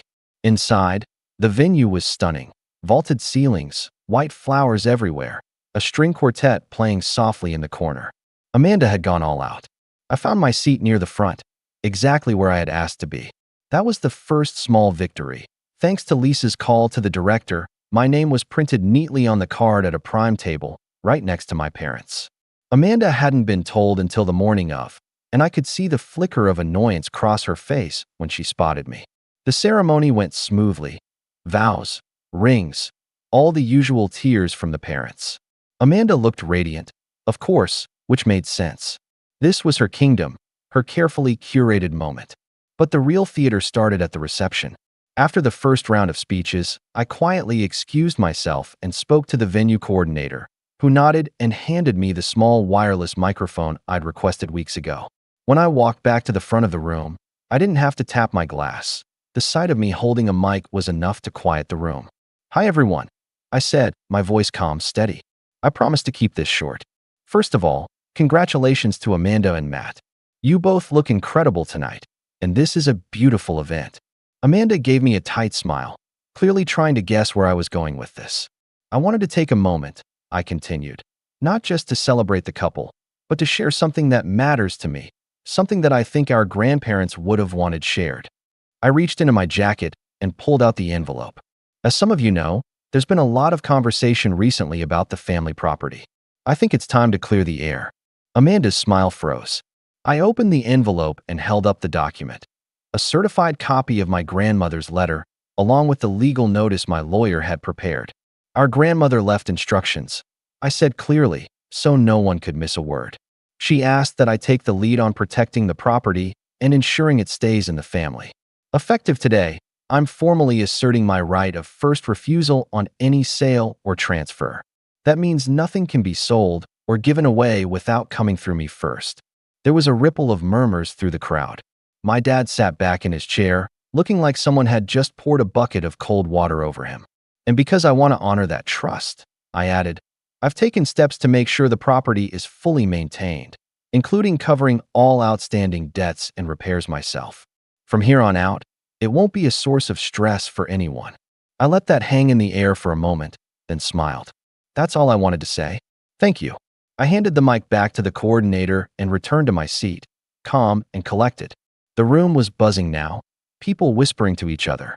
Amanda's face had gone pale, not just from the announcement, but from the realization that I had just neutralized her entire campaign to have me cut out.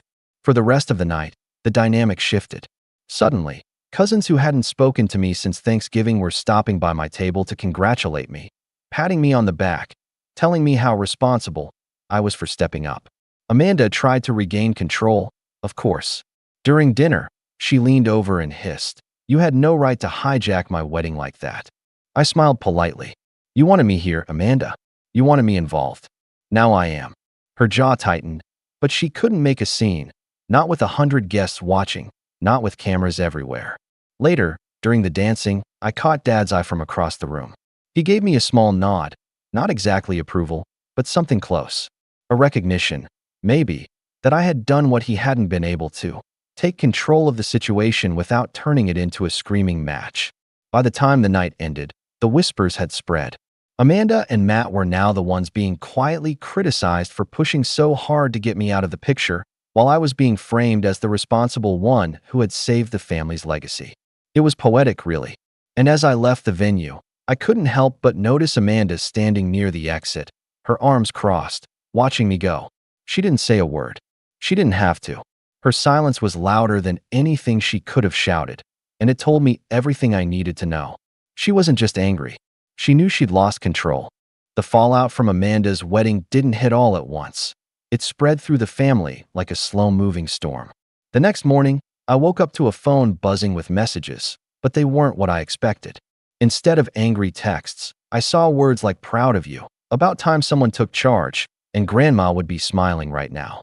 Cousins, uncles, even some of Amanda's bridesmaids had messaged me privately, telling me I'd handled myself like a gentleman and that my speech had been classy. I sat there at my kitchen table, sipping my coffee and reading through them, feeling the first real weight lift off my chest since Thanksgiving. I hadn't just defended myself, I'd reset the narrative. Amanda, of course, didn't see it that way. By Sunday evening, my parents invited me over to talk, and I braced myself for another round of accusations. But when I arrived, it was Amanda sitting in the living room, still in her post-wedding glow, or at least trying to hold on to it. She didn't waste time. "You ruined my wedding," she snapped. I stayed standing, calm. "No, I made an announcement that needed to be made. Your wedding was just the first time the whole family was in one place to hear it. You embarrassed me, she said, rising to her feet. You made the entire night about you and your stupid letter. I met her glare evenly.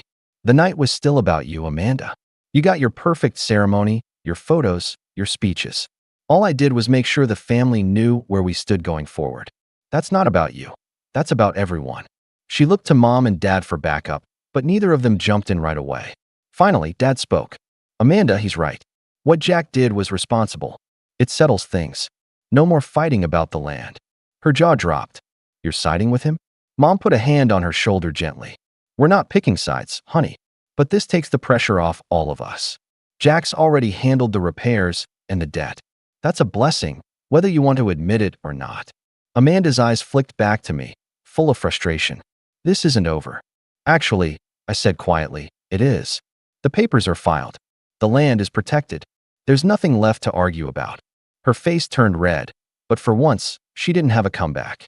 She just grabbed her bag and stormed out, slamming the door so hard the picture frames rattled on the wall.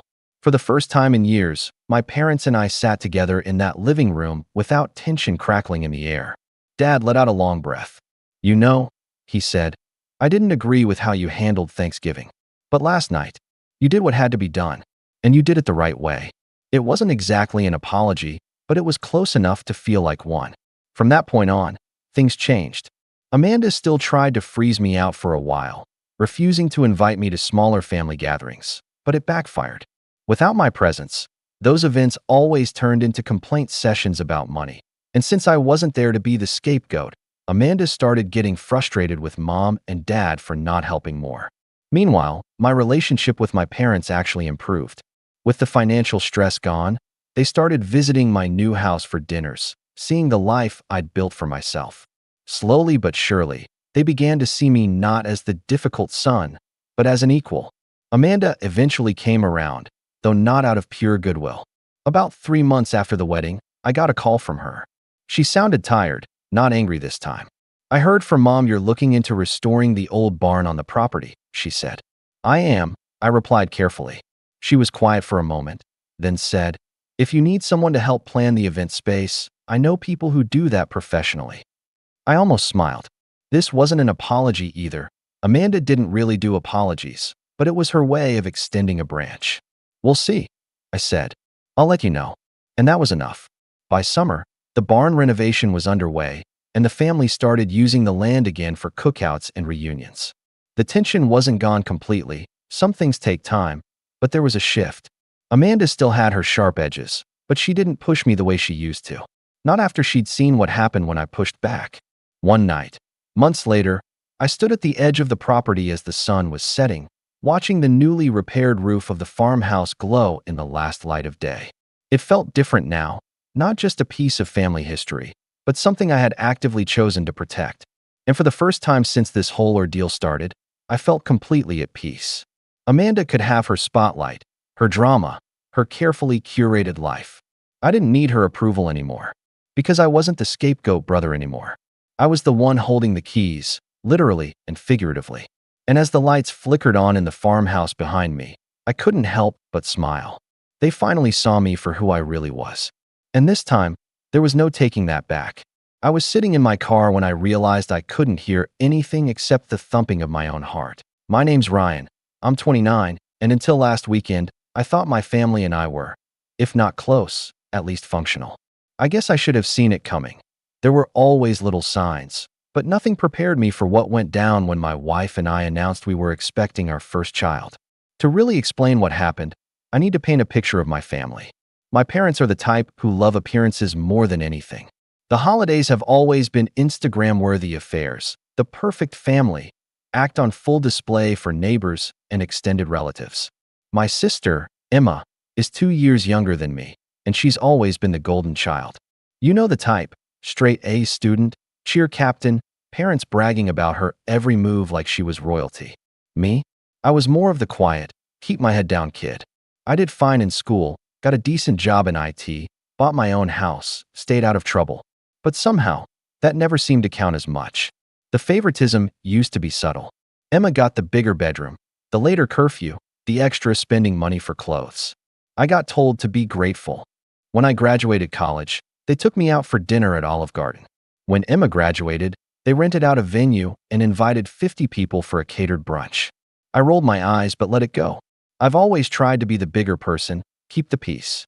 Fast forward to last year, Emma got married. My parents practically went bankrupt trying to make it the wedding of the century. Custom invitations, live band, photo booths, open bar, even a horse-drawn carriage for her entrance. I was happy for her, really. But part of me couldn't help noticing that when I got married 2 years before that, my parents gave us a $200 check and said, "This should help."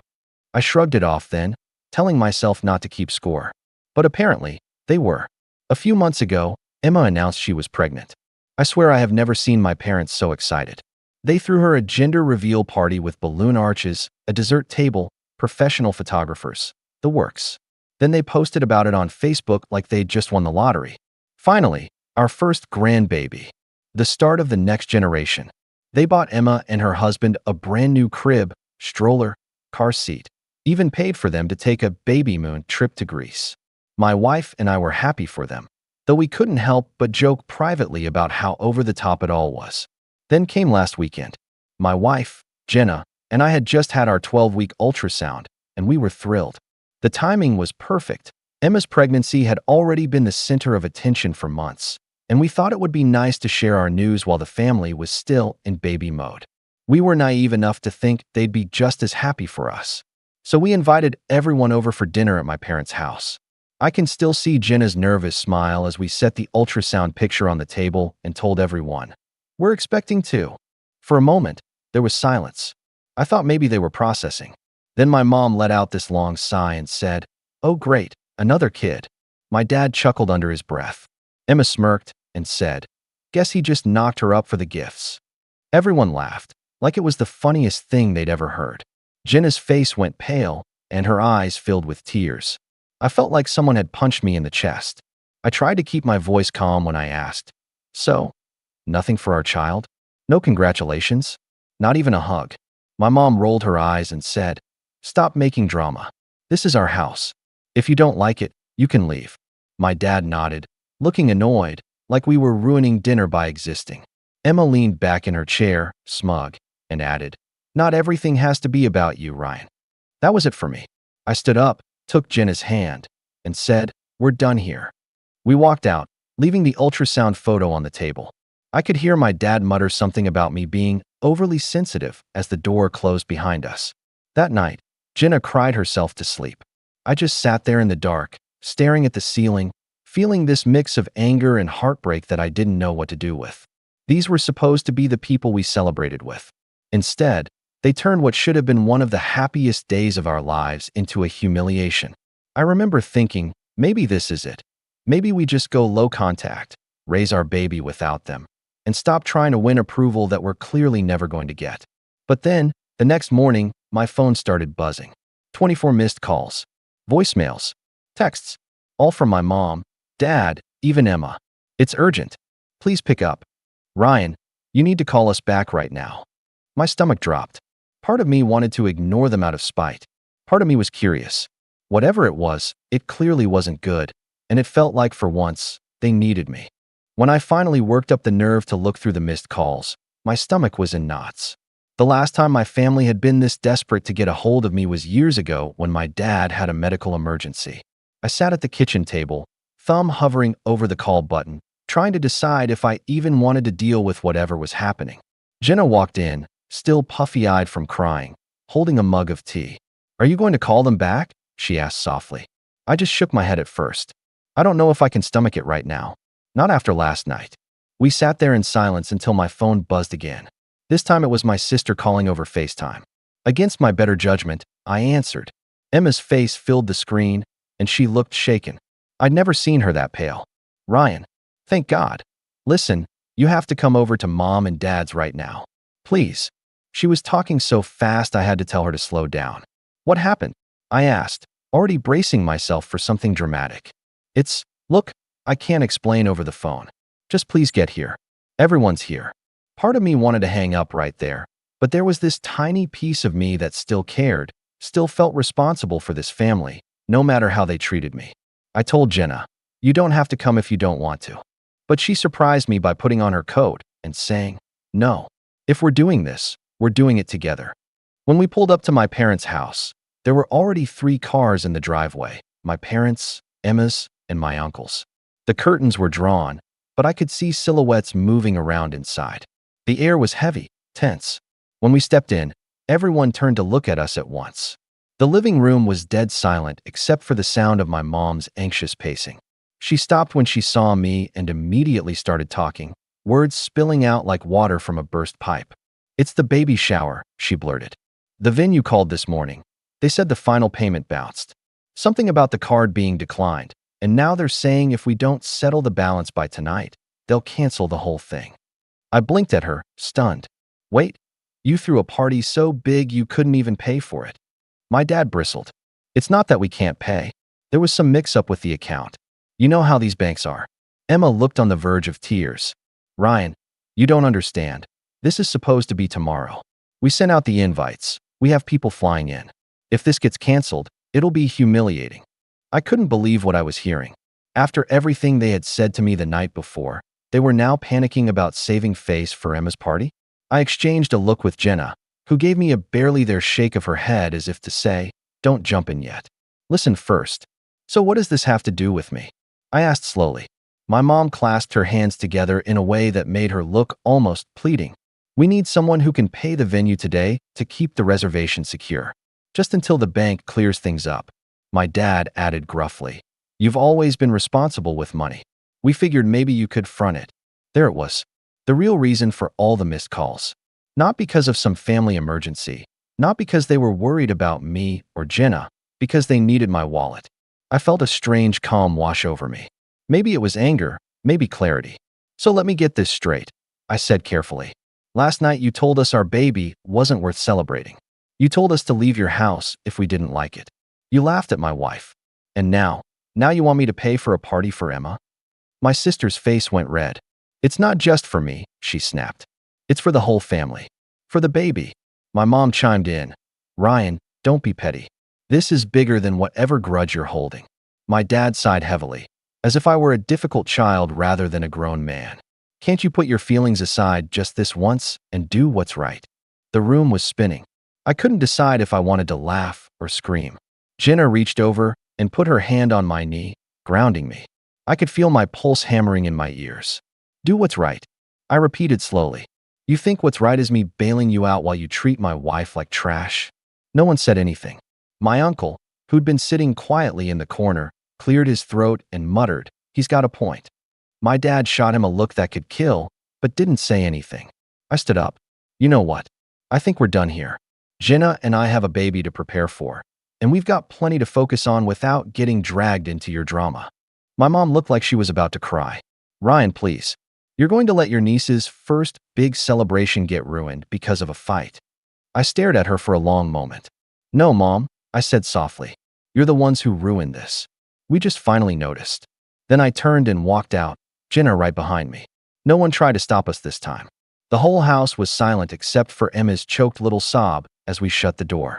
On the drive home, Jenna reached over and took my hand. "You okay?" she asked. I let out a shaky laugh. "No, but I think I will be." There was a strange sort of power in finally standing my ground. But I had no idea what was coming next, because by the time we got home, there were even more missed calls. And one message that made my blood run cold. "If you don't come back and fix this, we'll make sure everyone knows you abandoned the family in their time of need." I sat there staring at my phone, feeling that calmness start to harden into something else entirely. Something sharper.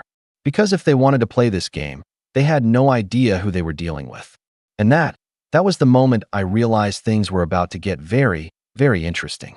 I sat there in our quiet living room, the weight of that last message pressing on me like a stone. Abandon the family in their time of need. The words made my jaw clench.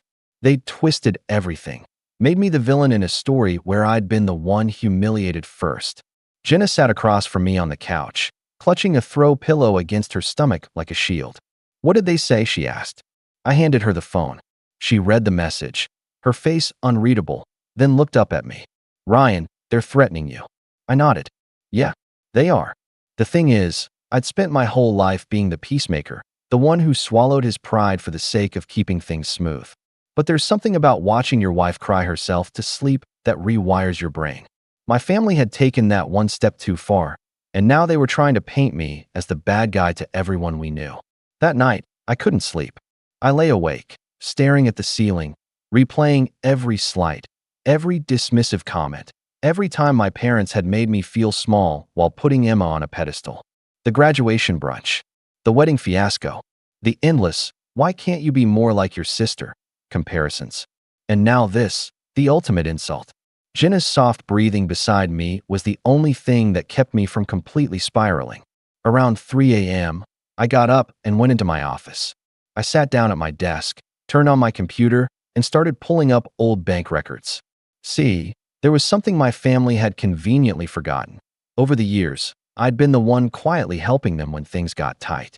When my dad's hours were cut back in 2020, I loaned them $8,000 to help with the mortgage. When Emma was in college, I co-signed a loan so she could study abroad. When Mom's car broke down last year, I paid for half the repairs because she said she couldn't swing it. None of that had ever been repaid, not even acknowledged. By the time the sun started coming up, I had a spreadsheet that would make an accountant proud. Every dollar I'd lent them, every time I'd helped them out of a bind, with dates and amounts. Looking at it all laid out like that made my blood boil. They had the nerve to call me selfish? At breakfast, Jenna found me still at the computer. "You've been up all night?" she asked gently. I nodded, rubbing my eyes. I needed to see it all laid out. I needed to remind myself I'm not crazy. I turned the screen so she could see. She skimmed the spreadsheet, her eyes widening. "Ryan, this is thousands of dollars." "Exactly," I said, my voice tight. "And they still treat me like I've never done a single thing for them." Before I could say more, my phone buzzed again. This time it was a group message from my parents and Emma. "Mom, Ryan, we really need to settle this before tomorrow. Everyone is asking questions. Please don't make this worse." "Dad, it's not about the money. It's about family showing up for each other." "Emma, honestly, if you let this party get canceled, don't bother coming around once the baby's born. I won't let my child be around that kind of negativity." Jenna read the texts over my shoulder. "Wow," she whispered. "They're doubling down." I felt something in me harden. Then maybe it's time I stop trying to keep the peace. Maybe it's time they see what it looks like when I stop letting them walk all over me. That day was a blur. I worked from home, but barely got anything done. My phone kept buzzing with more messages, some guilt-tripping, some passive-aggressive, some outright angry. At one point, my dad left a voicemail saying, "Son, I raised you better than this. Don't embarrass the family. People are expecting a party tomorrow. If you let this get ruined, you'll regret it." I stared at the phone for a long time after that. Regret? What was there left for me to regret? The damage was already done. That evening, Jenna suggested we go for a walk to clear our heads. The air was cool, the streets quiet except for the occasional passing car. "What do you want to do?" she asked after a few minutes of silence. I kicked at a loose pebble on the sidewalk, thinking, I want to do what's right for us for once. I'm done being their doormat. They've made it clear what I mean to them. I think it's time they find out what it feels like when I'm not there to clean up their messes. Jenna squeezed my hand. "Then do it," she said softly. "Whatever you decide, I'm with you." When we got back home, I sat down and wrote a long message to my parents and Emma. I kept it calm, almost formal. "I've thought a lot about what happened last night and everything you've said since. It's clear that you don't respect me, my wife, or our child. I will not be paying for Emma's baby shower or helping with any other expenses. If that means the party is canceled, so be it. I suggest you take this as a moment to reflect on how you've treated us. Until I see genuine change, we will be limiting contact for the sake of our own peace." I hit send, turned off my phone, and sat there in silence. It didn't take long.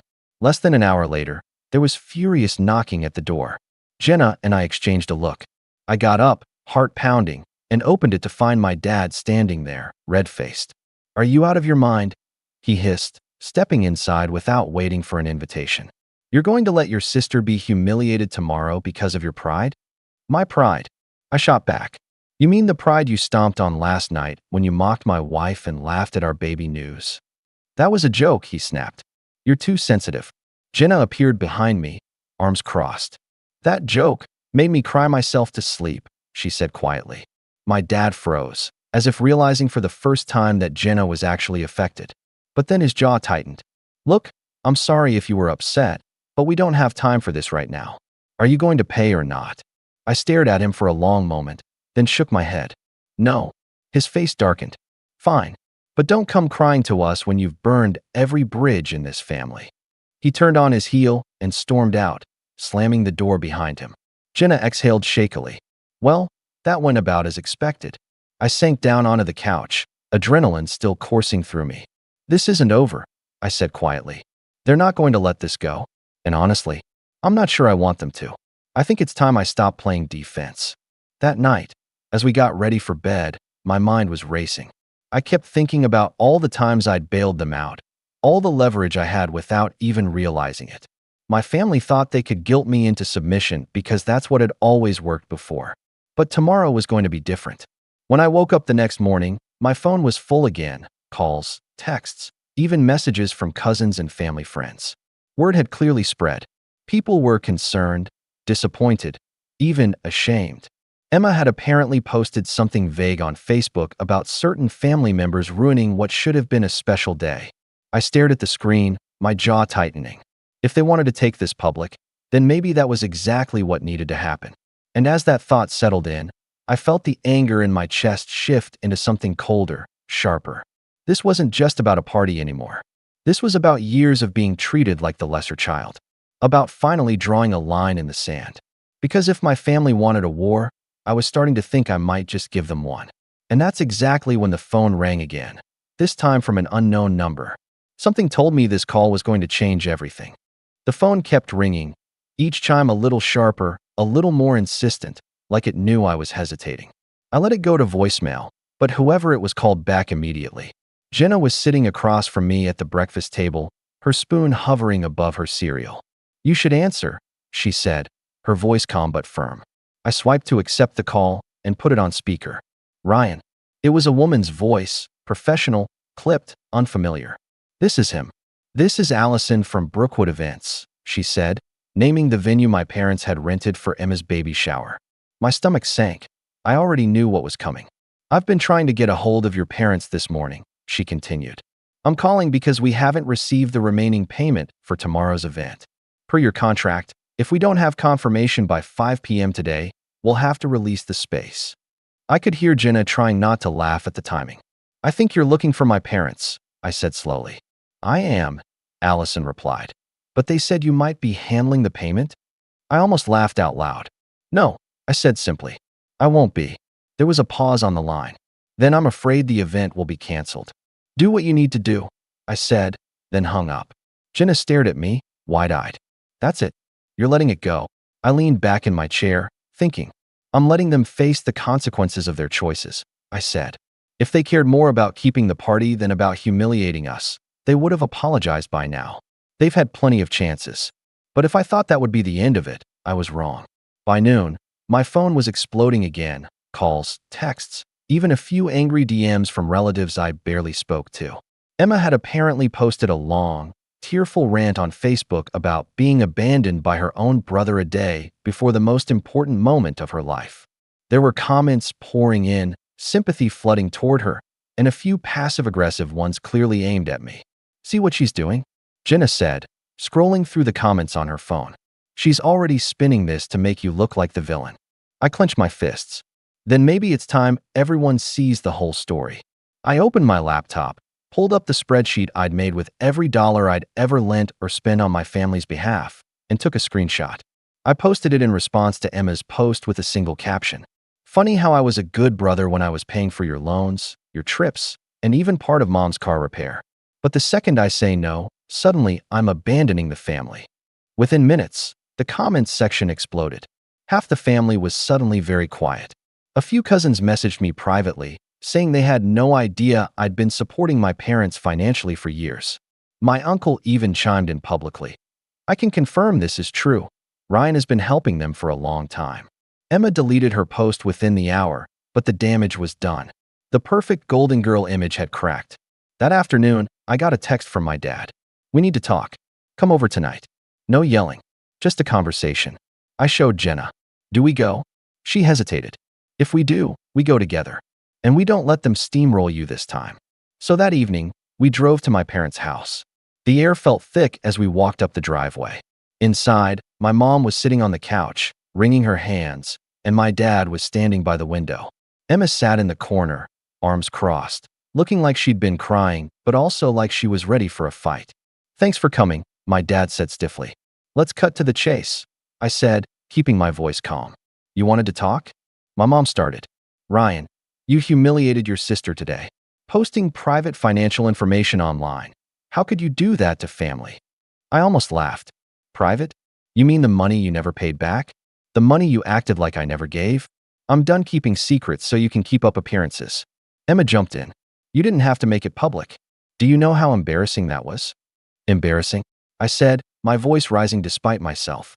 "You publicly shamed my wife and me last night. You mocked our child before it's even born. And when I stood up for myself, you tried to make me the villain to the entire family.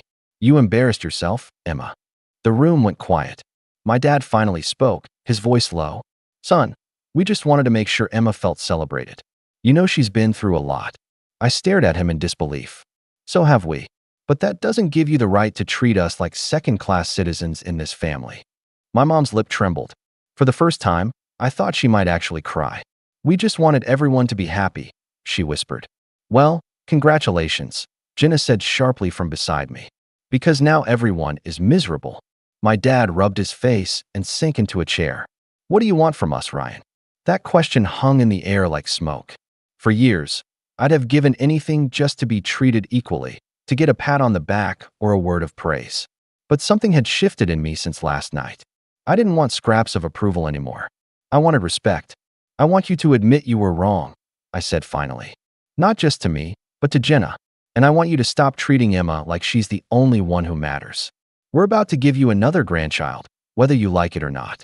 That child will not grow up feeling unwanted just because you can't be bothered to show up." Emma scoffed. "So this is about control now?" "No," I said, meeting her gaze. "It's about boundaries. Something you clearly don't understand." No one spoke for a long moment. Then my dad said, "Well, think about it." That was all I needed to hear.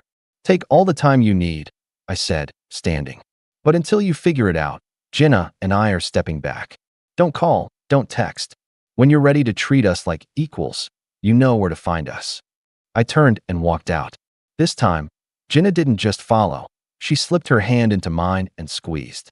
On the drive home, I felt a strange sense of relief, like a weight had been lifted off my chest. But underneath that relief, there was still a simmering anger. This wasn't over. They still hadn't taken real responsibility. When we got home, I opened my laptop again and started writing. This time not a spreadsheet, but a letter. I didn't know yet who I was going to send it to, but I knew it needed to exist. A full accounting of everything that had happened. A line in the sand. Because deep down, I had a feeling my parents weren't done trying to pull me back into their mess. And when they did, I wanted to be ready. And sure enough, the next morning, there was an envelope on our doorstep with my name on it. And inside was something that made my heart stop. The envelope was plain, no return address, my name written in my mother's looping handwriting. For a moment, I just stared at it, half expecting it to explode in a cloud of guilt and obligation. Jenna stood beside me, her arms folded tightly across her chest. "Are you going to open it?" she asked.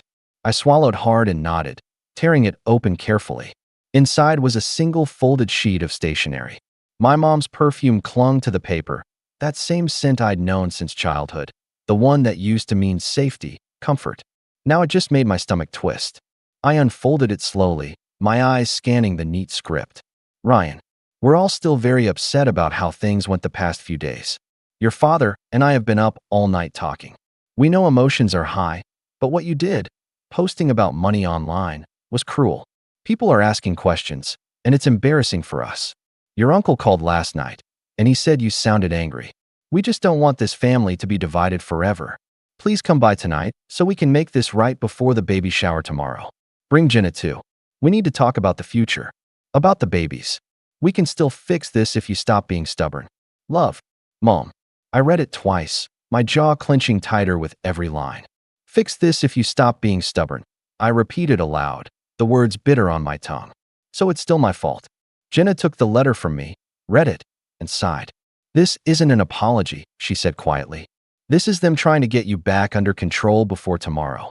I nodded, my thoughts spinning. Exactly. They don't care about us. They care about their reputation.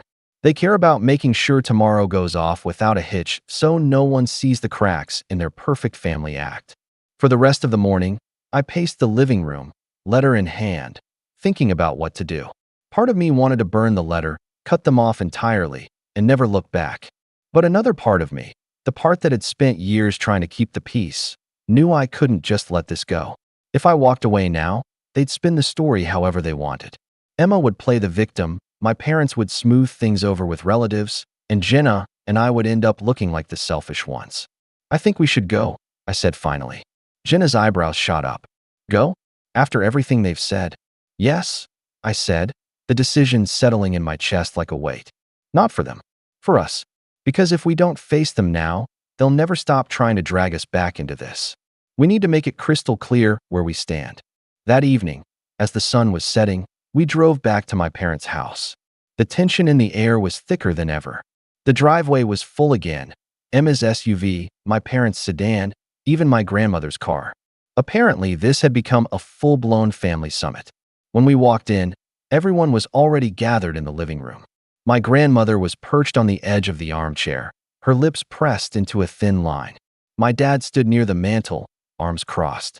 My mom was on the couch next to Emma, who looked as if she'd been crying for hours, though I wasn't sure how much of it was for sympathy and how much was genuine. Ryan, my mom said softly. Jenna, thank you for coming. I didn't sit down. Neither did Jenna. You said you wanted to talk? I said evenly. My dad cleared his throat. We want to put this behind us. Tomorrow is important for the whole family, not just Emma. Can't we all come together for one day? One day, I repeated slowly, my voice rising just enough to fill the room. One day where you pretend nothing happened. One day where Jenna and I smile through gritted teeth while everyone congratulates Emma and ignores our baby. One day where you sweep this all under the rug and go back to treating us like second-class citizens in this family. Emma sniffled loudly. Why do you have to make everything about you? This is supposed to be my moment. Jenna stepped forward then, her voice calm but steady. You know what's funny, Emma? When we found out we were pregnant, we didn't think of it as our moment. We thought of it as a celebration for the whole family. But when we told you, you made a joke about Ryan only getting me pregnant for gifts. Do you know how small that made me feel? How unwelcome. Emma's eyes flickered with something. Guilt. Maybe. But just for a second before she rolled them. It was a joke. Then you need better jokes. Jenna shot back. My grandmother spoke for the first time then, her voice sharp as a knife. Enough of this bickering. Ryan, your parents have done their best for you. Maybe it wasn't perfect, but family is family. Are you really going to throw it all away over hurt feelings? I turned to look at her slowly. Grandma, do you know how much money I've given Mom and Dad over the years? How many times I've bailed them out quietly, no questions asked? She blinked, clearly surprised. No. I pulled out my phone, opened the spreadsheet, and handed it to her. That's every dollar. Every single one. And do you know how many times they've thanked me? Once. Maybe twice. The rest of the time, they act like it never happened. And now they're asking me to pay for a party I wasn't even invited to plan, after laughing at me and telling me to leave their house. The room went dead silent. My grandmother looked at the phone, then at my parents. Is this true? She asked quietly. My mom's face went pale. Ryan, we didn't ask you to keep track. That's not an answer, my grandmother snapped. My dad finally spoke, his voice low and tight. It's true, he admitted. The silence after that was suffocating. My grandmother shook her head. I don't even know what to say. I took my phone back and slid it into my pocket.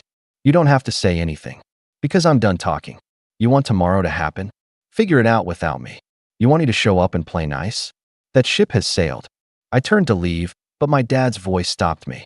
If you walk out now, don't expect to be welcome tomorrow. Or anytime soon. I looked back at him, meeting his glare head on. Then I guess I won't be seeing you soon, I said quietly. And with that, Jenna and I walked out again. The night air hit me like a wall, but for the first time in days, I felt strangely clear-headed. On the drive home, Jenna reached over and took my hand. That was intense, she said softly. Yeah, I admitted. But it needed to be said. When we got home, there was another envelope on the porch. This one slid under the door while we were gone. Inside was something I hadn't expected, a copy of my parents' will. And next to my name, scrawled in my dad's handwriting, were 3 words that made my blood run cold. This can change. I sat down hard, the letter shaking in my hands. For a long moment, I couldn't speak. Jenna knelt next to me, reading over my shoulder. "Ryan," she said softly, "they're threatening to cut you out." I looked at her, my jaw tightening, my anger shifting from a slow burn to something sharp and electric. "No," I said, my voice calm but cold. "They just gave me more leverage than they realize. Because if they thought they could control me with threats, they were about to learn just how wrong they were."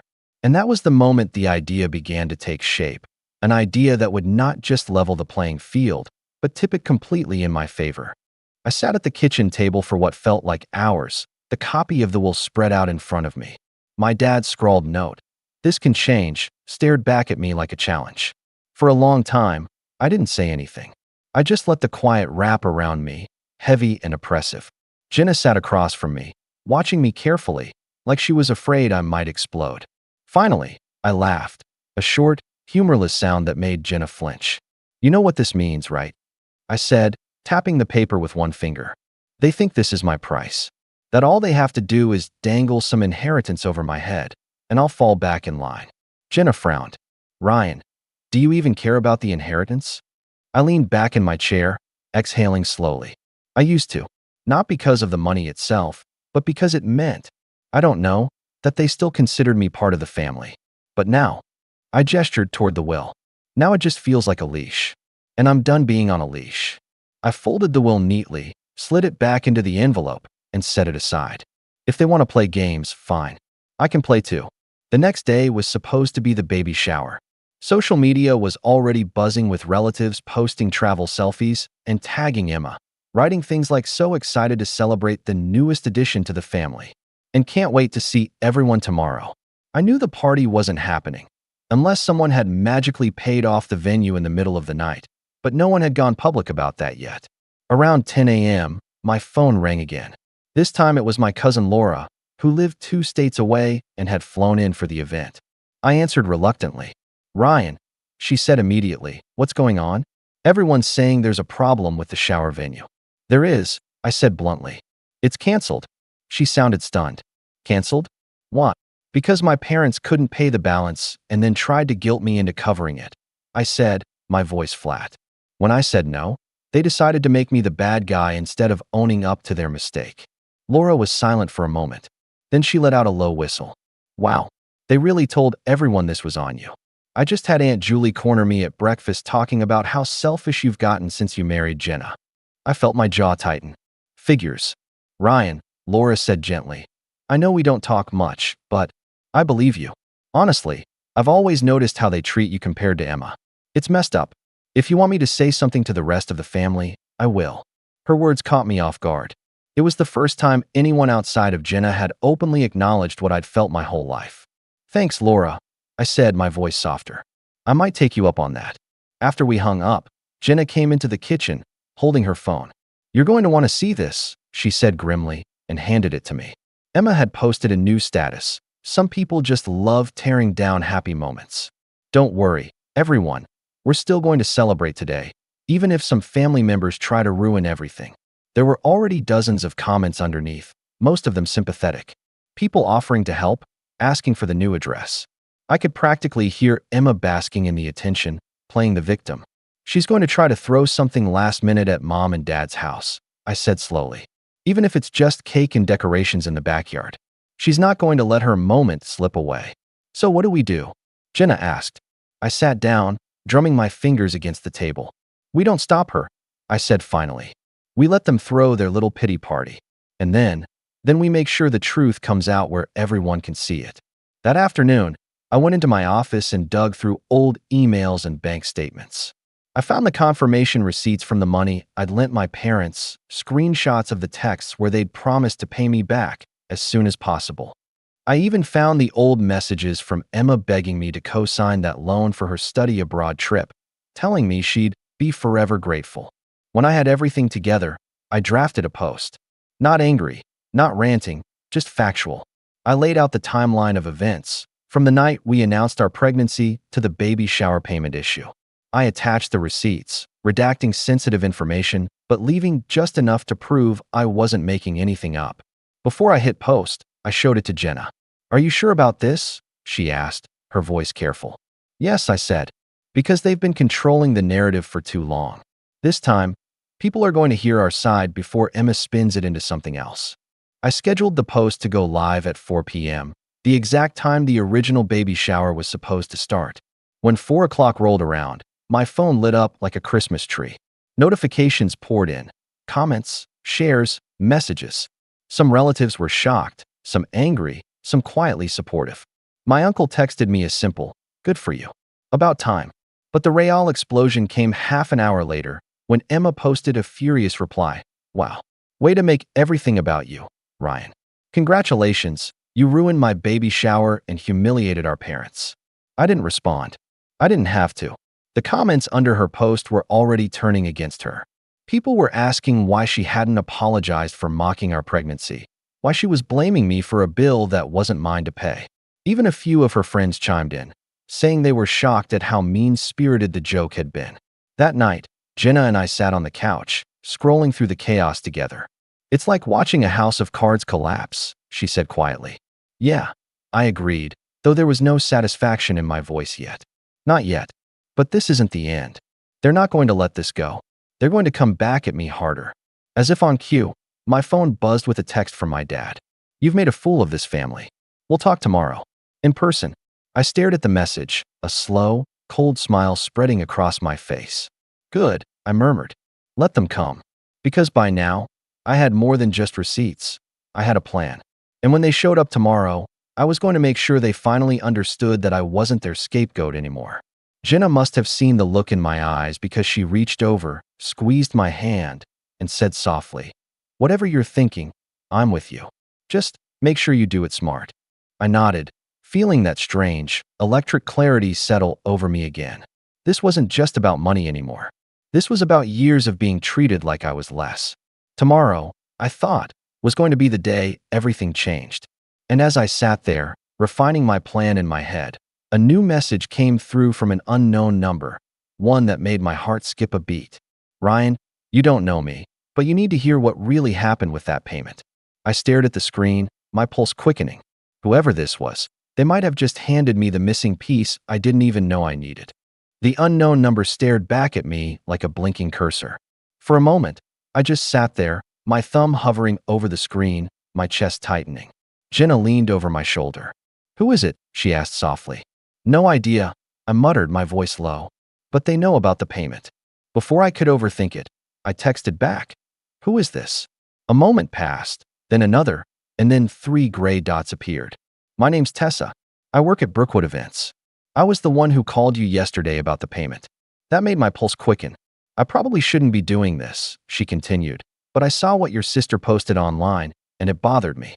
Your parents didn't just miss the payment. The card was declined because the account had been emptied the day before. By Emma's husband."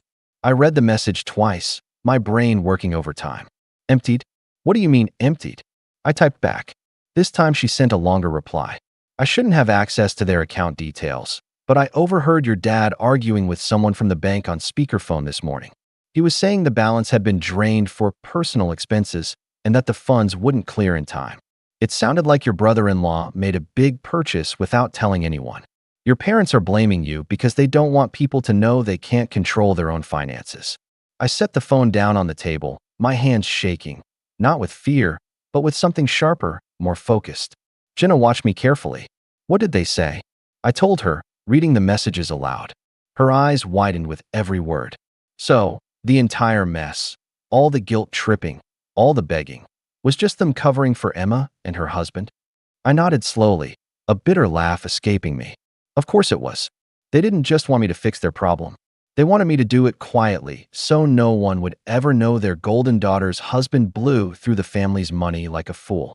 Something in me clicked into place right then, like a puzzle piece I'd been missing my whole life. This wasn't just about favoritism anymore. It was about power, about control. My parents weren't just playing favorites. They were actively rewriting reality to keep Emma blameless, no matter the cost. And now, finally, I had proof that their little empire of appearances was rotting from the inside out. I stared at the phone, then texted Tessa back. Thank you. You didn't have to tell me this, but you did.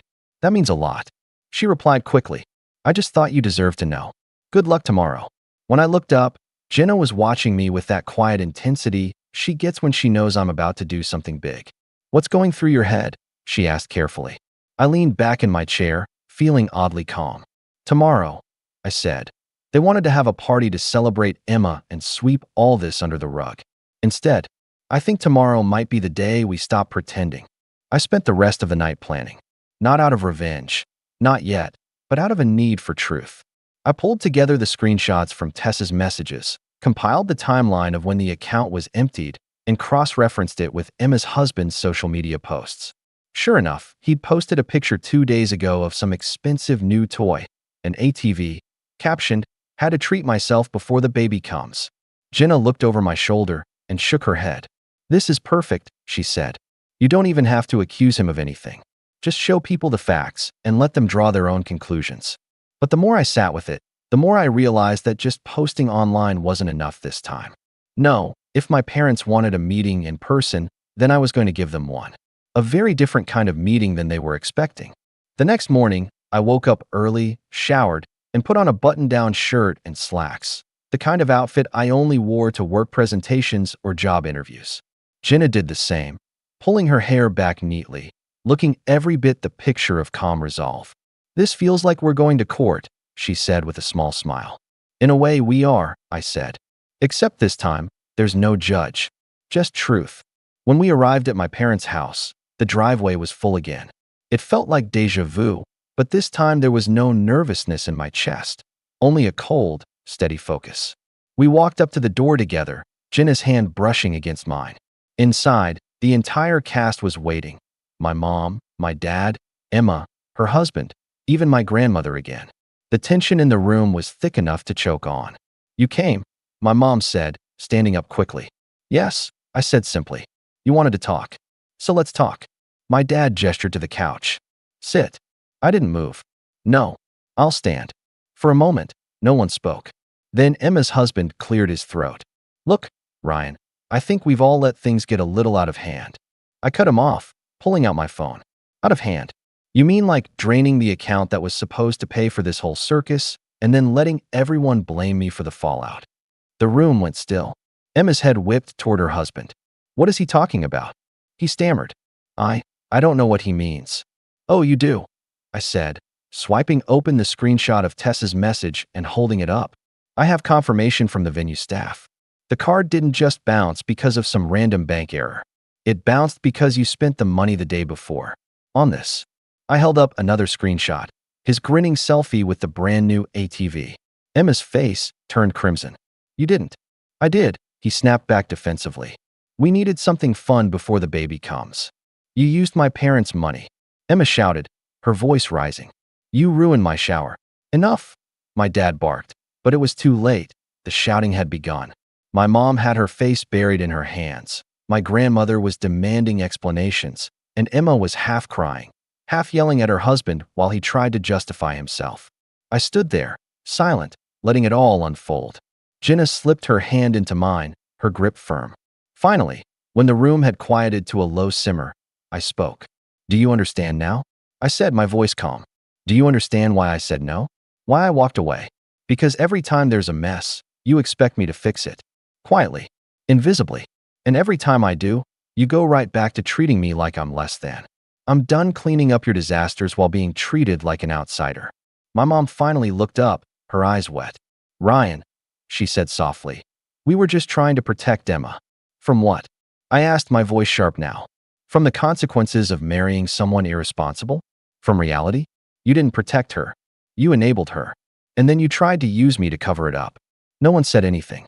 For the first time, I think they all realized just how much I'd been holding back over the years. This isn't just about a baby shower, I said quietly. This is about a lifetime of being treated like my accomplishments, my feelings, my family don't matter. That ends today. I turned and headed for the door. No one tried to stop me this time. Outside, the air felt fresher somehow, like a storm had just passed, even though I knew it hadn't. Not really. The storm was just beginning. Because inside that house, My parents and sister were being forced to sit with the truth for the first time in years. And I had a feeling that when they were done stewing, they were going to come back swinging, which was fine by me. Because this time, I wasn't planning to just defend myself. This time, I was going to make sure that when the dust settled, everyone finally saw who had been holding this family together all along. And just as Jenna and I were getting into the car, my phone buzzed again, this time with a notification that someone had tagged me in a very public post. I opened it, and my stomach dropped. Emma had just gone live on Facebook. And whatever she was about to say, I knew it was going to change everything again. When I opened the live stream, Emma's face filled my screen. Her eyes were red, and she looked more frazzled than I'd ever seen her. Hair loose, makeup streaked like she'd been crying. But she was still speaking clearly, voice carrying that same performative tone she'd used her whole life whenever she wanted to play the victim. To everyone who's been asking what happened with the baby shower, she began, I just want to say how hurt I am. My brother decided to turn a private family matter into a public spectacle. He humiliated us, dragged our family name through the mud, and ruined what should have been the happiest day of my life. I felt my jaw clench. Jenna, sitting in the passenger seat, put a hand on my arm before I could slam the phone shut. Wait, she said softly. Let her finish. Emma kept going. I didn't want to say this, but he's always been jealous of me. Our whole lives. Ryan has resented me for being close to mom and dad. This was his way of getting back at us, by making sure my baby shower was canceled and everyone knew about it. The comments were flying faster than I could read them. Some were supportive, but others were skeptical, pointing out that I'd posted proof of everything. A few even asked why she hadn't apologized for mocking our pregnancy. And then, without warning, Emma's husband popped into frame, looking furious. This is ridiculous, he snapped. You're all acting like Ryan's some kind of hero when he's just petty. Yeah, I bought something with the account, but that's because I knew he'd never step up. Somebody had to make sure our kid had something nice before he comes into this miserable family. Emma looked horrified. Why would you say that live? She hissed, slapping the phone out of his hand. The screen went dark as the stream abruptly ended. I just sat there in stunned silence for a moment before a slow, incredulous laugh bubbled out of me. Well, I said, I think that just did my job for me. By the time we got home, the video had been shared dozens of times. People were commenting things like, so it was the husband, and Ryan was right to say no. Even some of Emma's closest friends were calling her out in the comments, asking why she'd let the whole family pile on me when she knew the truth. That night, there was no frantic knocking at my door, no barrage of texts, just silence. And somehow, that silence was louder than anything. The next morning, I woke to a single message from my mom. Ryan, can you come over? Just you and Jenna. No one else will be here. Please. I showed it to Jenna, who sighed. Do you want to go? I nodded slowly. Yeah, I think it's time to finish this. When we arrived, the house was quiet. My mom was sitting at the kitchen table, looking smaller than I'd ever seen her. My dad was next to her, his expression grim but less angry than before. Ryan, my mom said softly. Jenna, thank you for coming. I sat down across from them, Jenna's hand in mine. You said you wanted to talk. My dad nodded. We owe you an apology. I blinked, caught off guard. I hadn't expected him to say it so directly. You were right, he continued. About everything. We've been unfair to you for years. We put Emma on a pedestal, and we took you for granted. And when this whole thing happened, we let our fear of embarrassment make us lash out at you instead of admitting the truth. That was wrong. My mom's voice was trembling as she spoke. I can't believe we let it get this far. We almost lost you over this. We don't want that. Not now. Not with the baby coming. Jenna squeezed my hand, and I felt my throat tighten. For a long moment, I didn't say anything. I just let the words sit there, tasting them. I appreciate the apology, I said finally. But this can't just be words. Things have to change. For real. My dad nodded. They will. We've already told Emma she's going to have to apologize, too, and pay back the money she and her husband took before we help them with anything else. That made my eyebrows shoot up. You actually told her that? Yes, my mom said, a flicker of steel in her voice I hadn't seen before. She wasn't happy about it, but she agreed. She's embarrassed, Ryan. And she should be. It wasn't everything. It wouldn't erase years of favoritism overnight, but it was something. It was the first time they had chosen accountability over appearances. When we left that day, I felt lighter than I had in months. Jenna smiled at me in the car. That was the first time I've ever heard your dad apologize for anything. Yeah, I said quietly, almost to myself. Me too. A week later, Emma sent us a text. It wasn't dramatic, no tears or excuses, just a simple message. I'm sorry. I shouldn't have joked about your pregnancy. I shouldn't have let everyone blame you. I hope someday you can forgive me. I showed it to Jenna, who nodded. It's a start. We didn't rush to reply. We didn't run back into the fold as if nothing had happened. But when our baby shower came a month later, hosted by Jenna's family, full of warmth and laughter and actual joy, my parents came. They were on their best behavior. They brought gifts. They congratulated Jenna sincerely. And for the first time in a long time, it felt like maybe, just maybe, we were on our way to having a family that didn't run on favoritism and manipulation. After everyone had left and Jenna was asleep, I sat alone in the nursery we'd been putting together piece by piece. I looked around at the tiny crib, the soft blankets, the shelves waiting to be filled with books, and I thought about the kind of father I wanted to be. I wasn't going to repeat the cycle. I wasn't going to make my child feel like they had to earn my love or that they were competing with anyone else for a place in this family. I smiled to myself, feeling that quiet sense of resolution settle in. My parents had tried to break me, but in the end, they'd given me something better than their approval: clarity. Clarity about who I was, what I stood for, and what I wanted for my own family. The next morning, I sent a final message to the family group chat. Jenna and I are moving forward. You're welcome to be part of our lives, but only if you treat us and our child with respect. No more guilt trips, no more playing favorites. Those days are over. No one argued this time. And as I stood there that night, hand resting on Jenna's growing belly, I realized that for the first time in my life, I felt completely at peace. Not because my parents had finally apologized, not because Emma had been forced to face consequences, but because I'd finally taken control of my own story and refused to give it back. It had taken a ruined baby shower, a family implosion, and 1,000 late-night thoughts, but in the end, we built something stronger, a future where my child would never doubt for a second that they were worth celebrating. And that, I thought as I turned off the light in the nursery, was the only legacy that really mattered.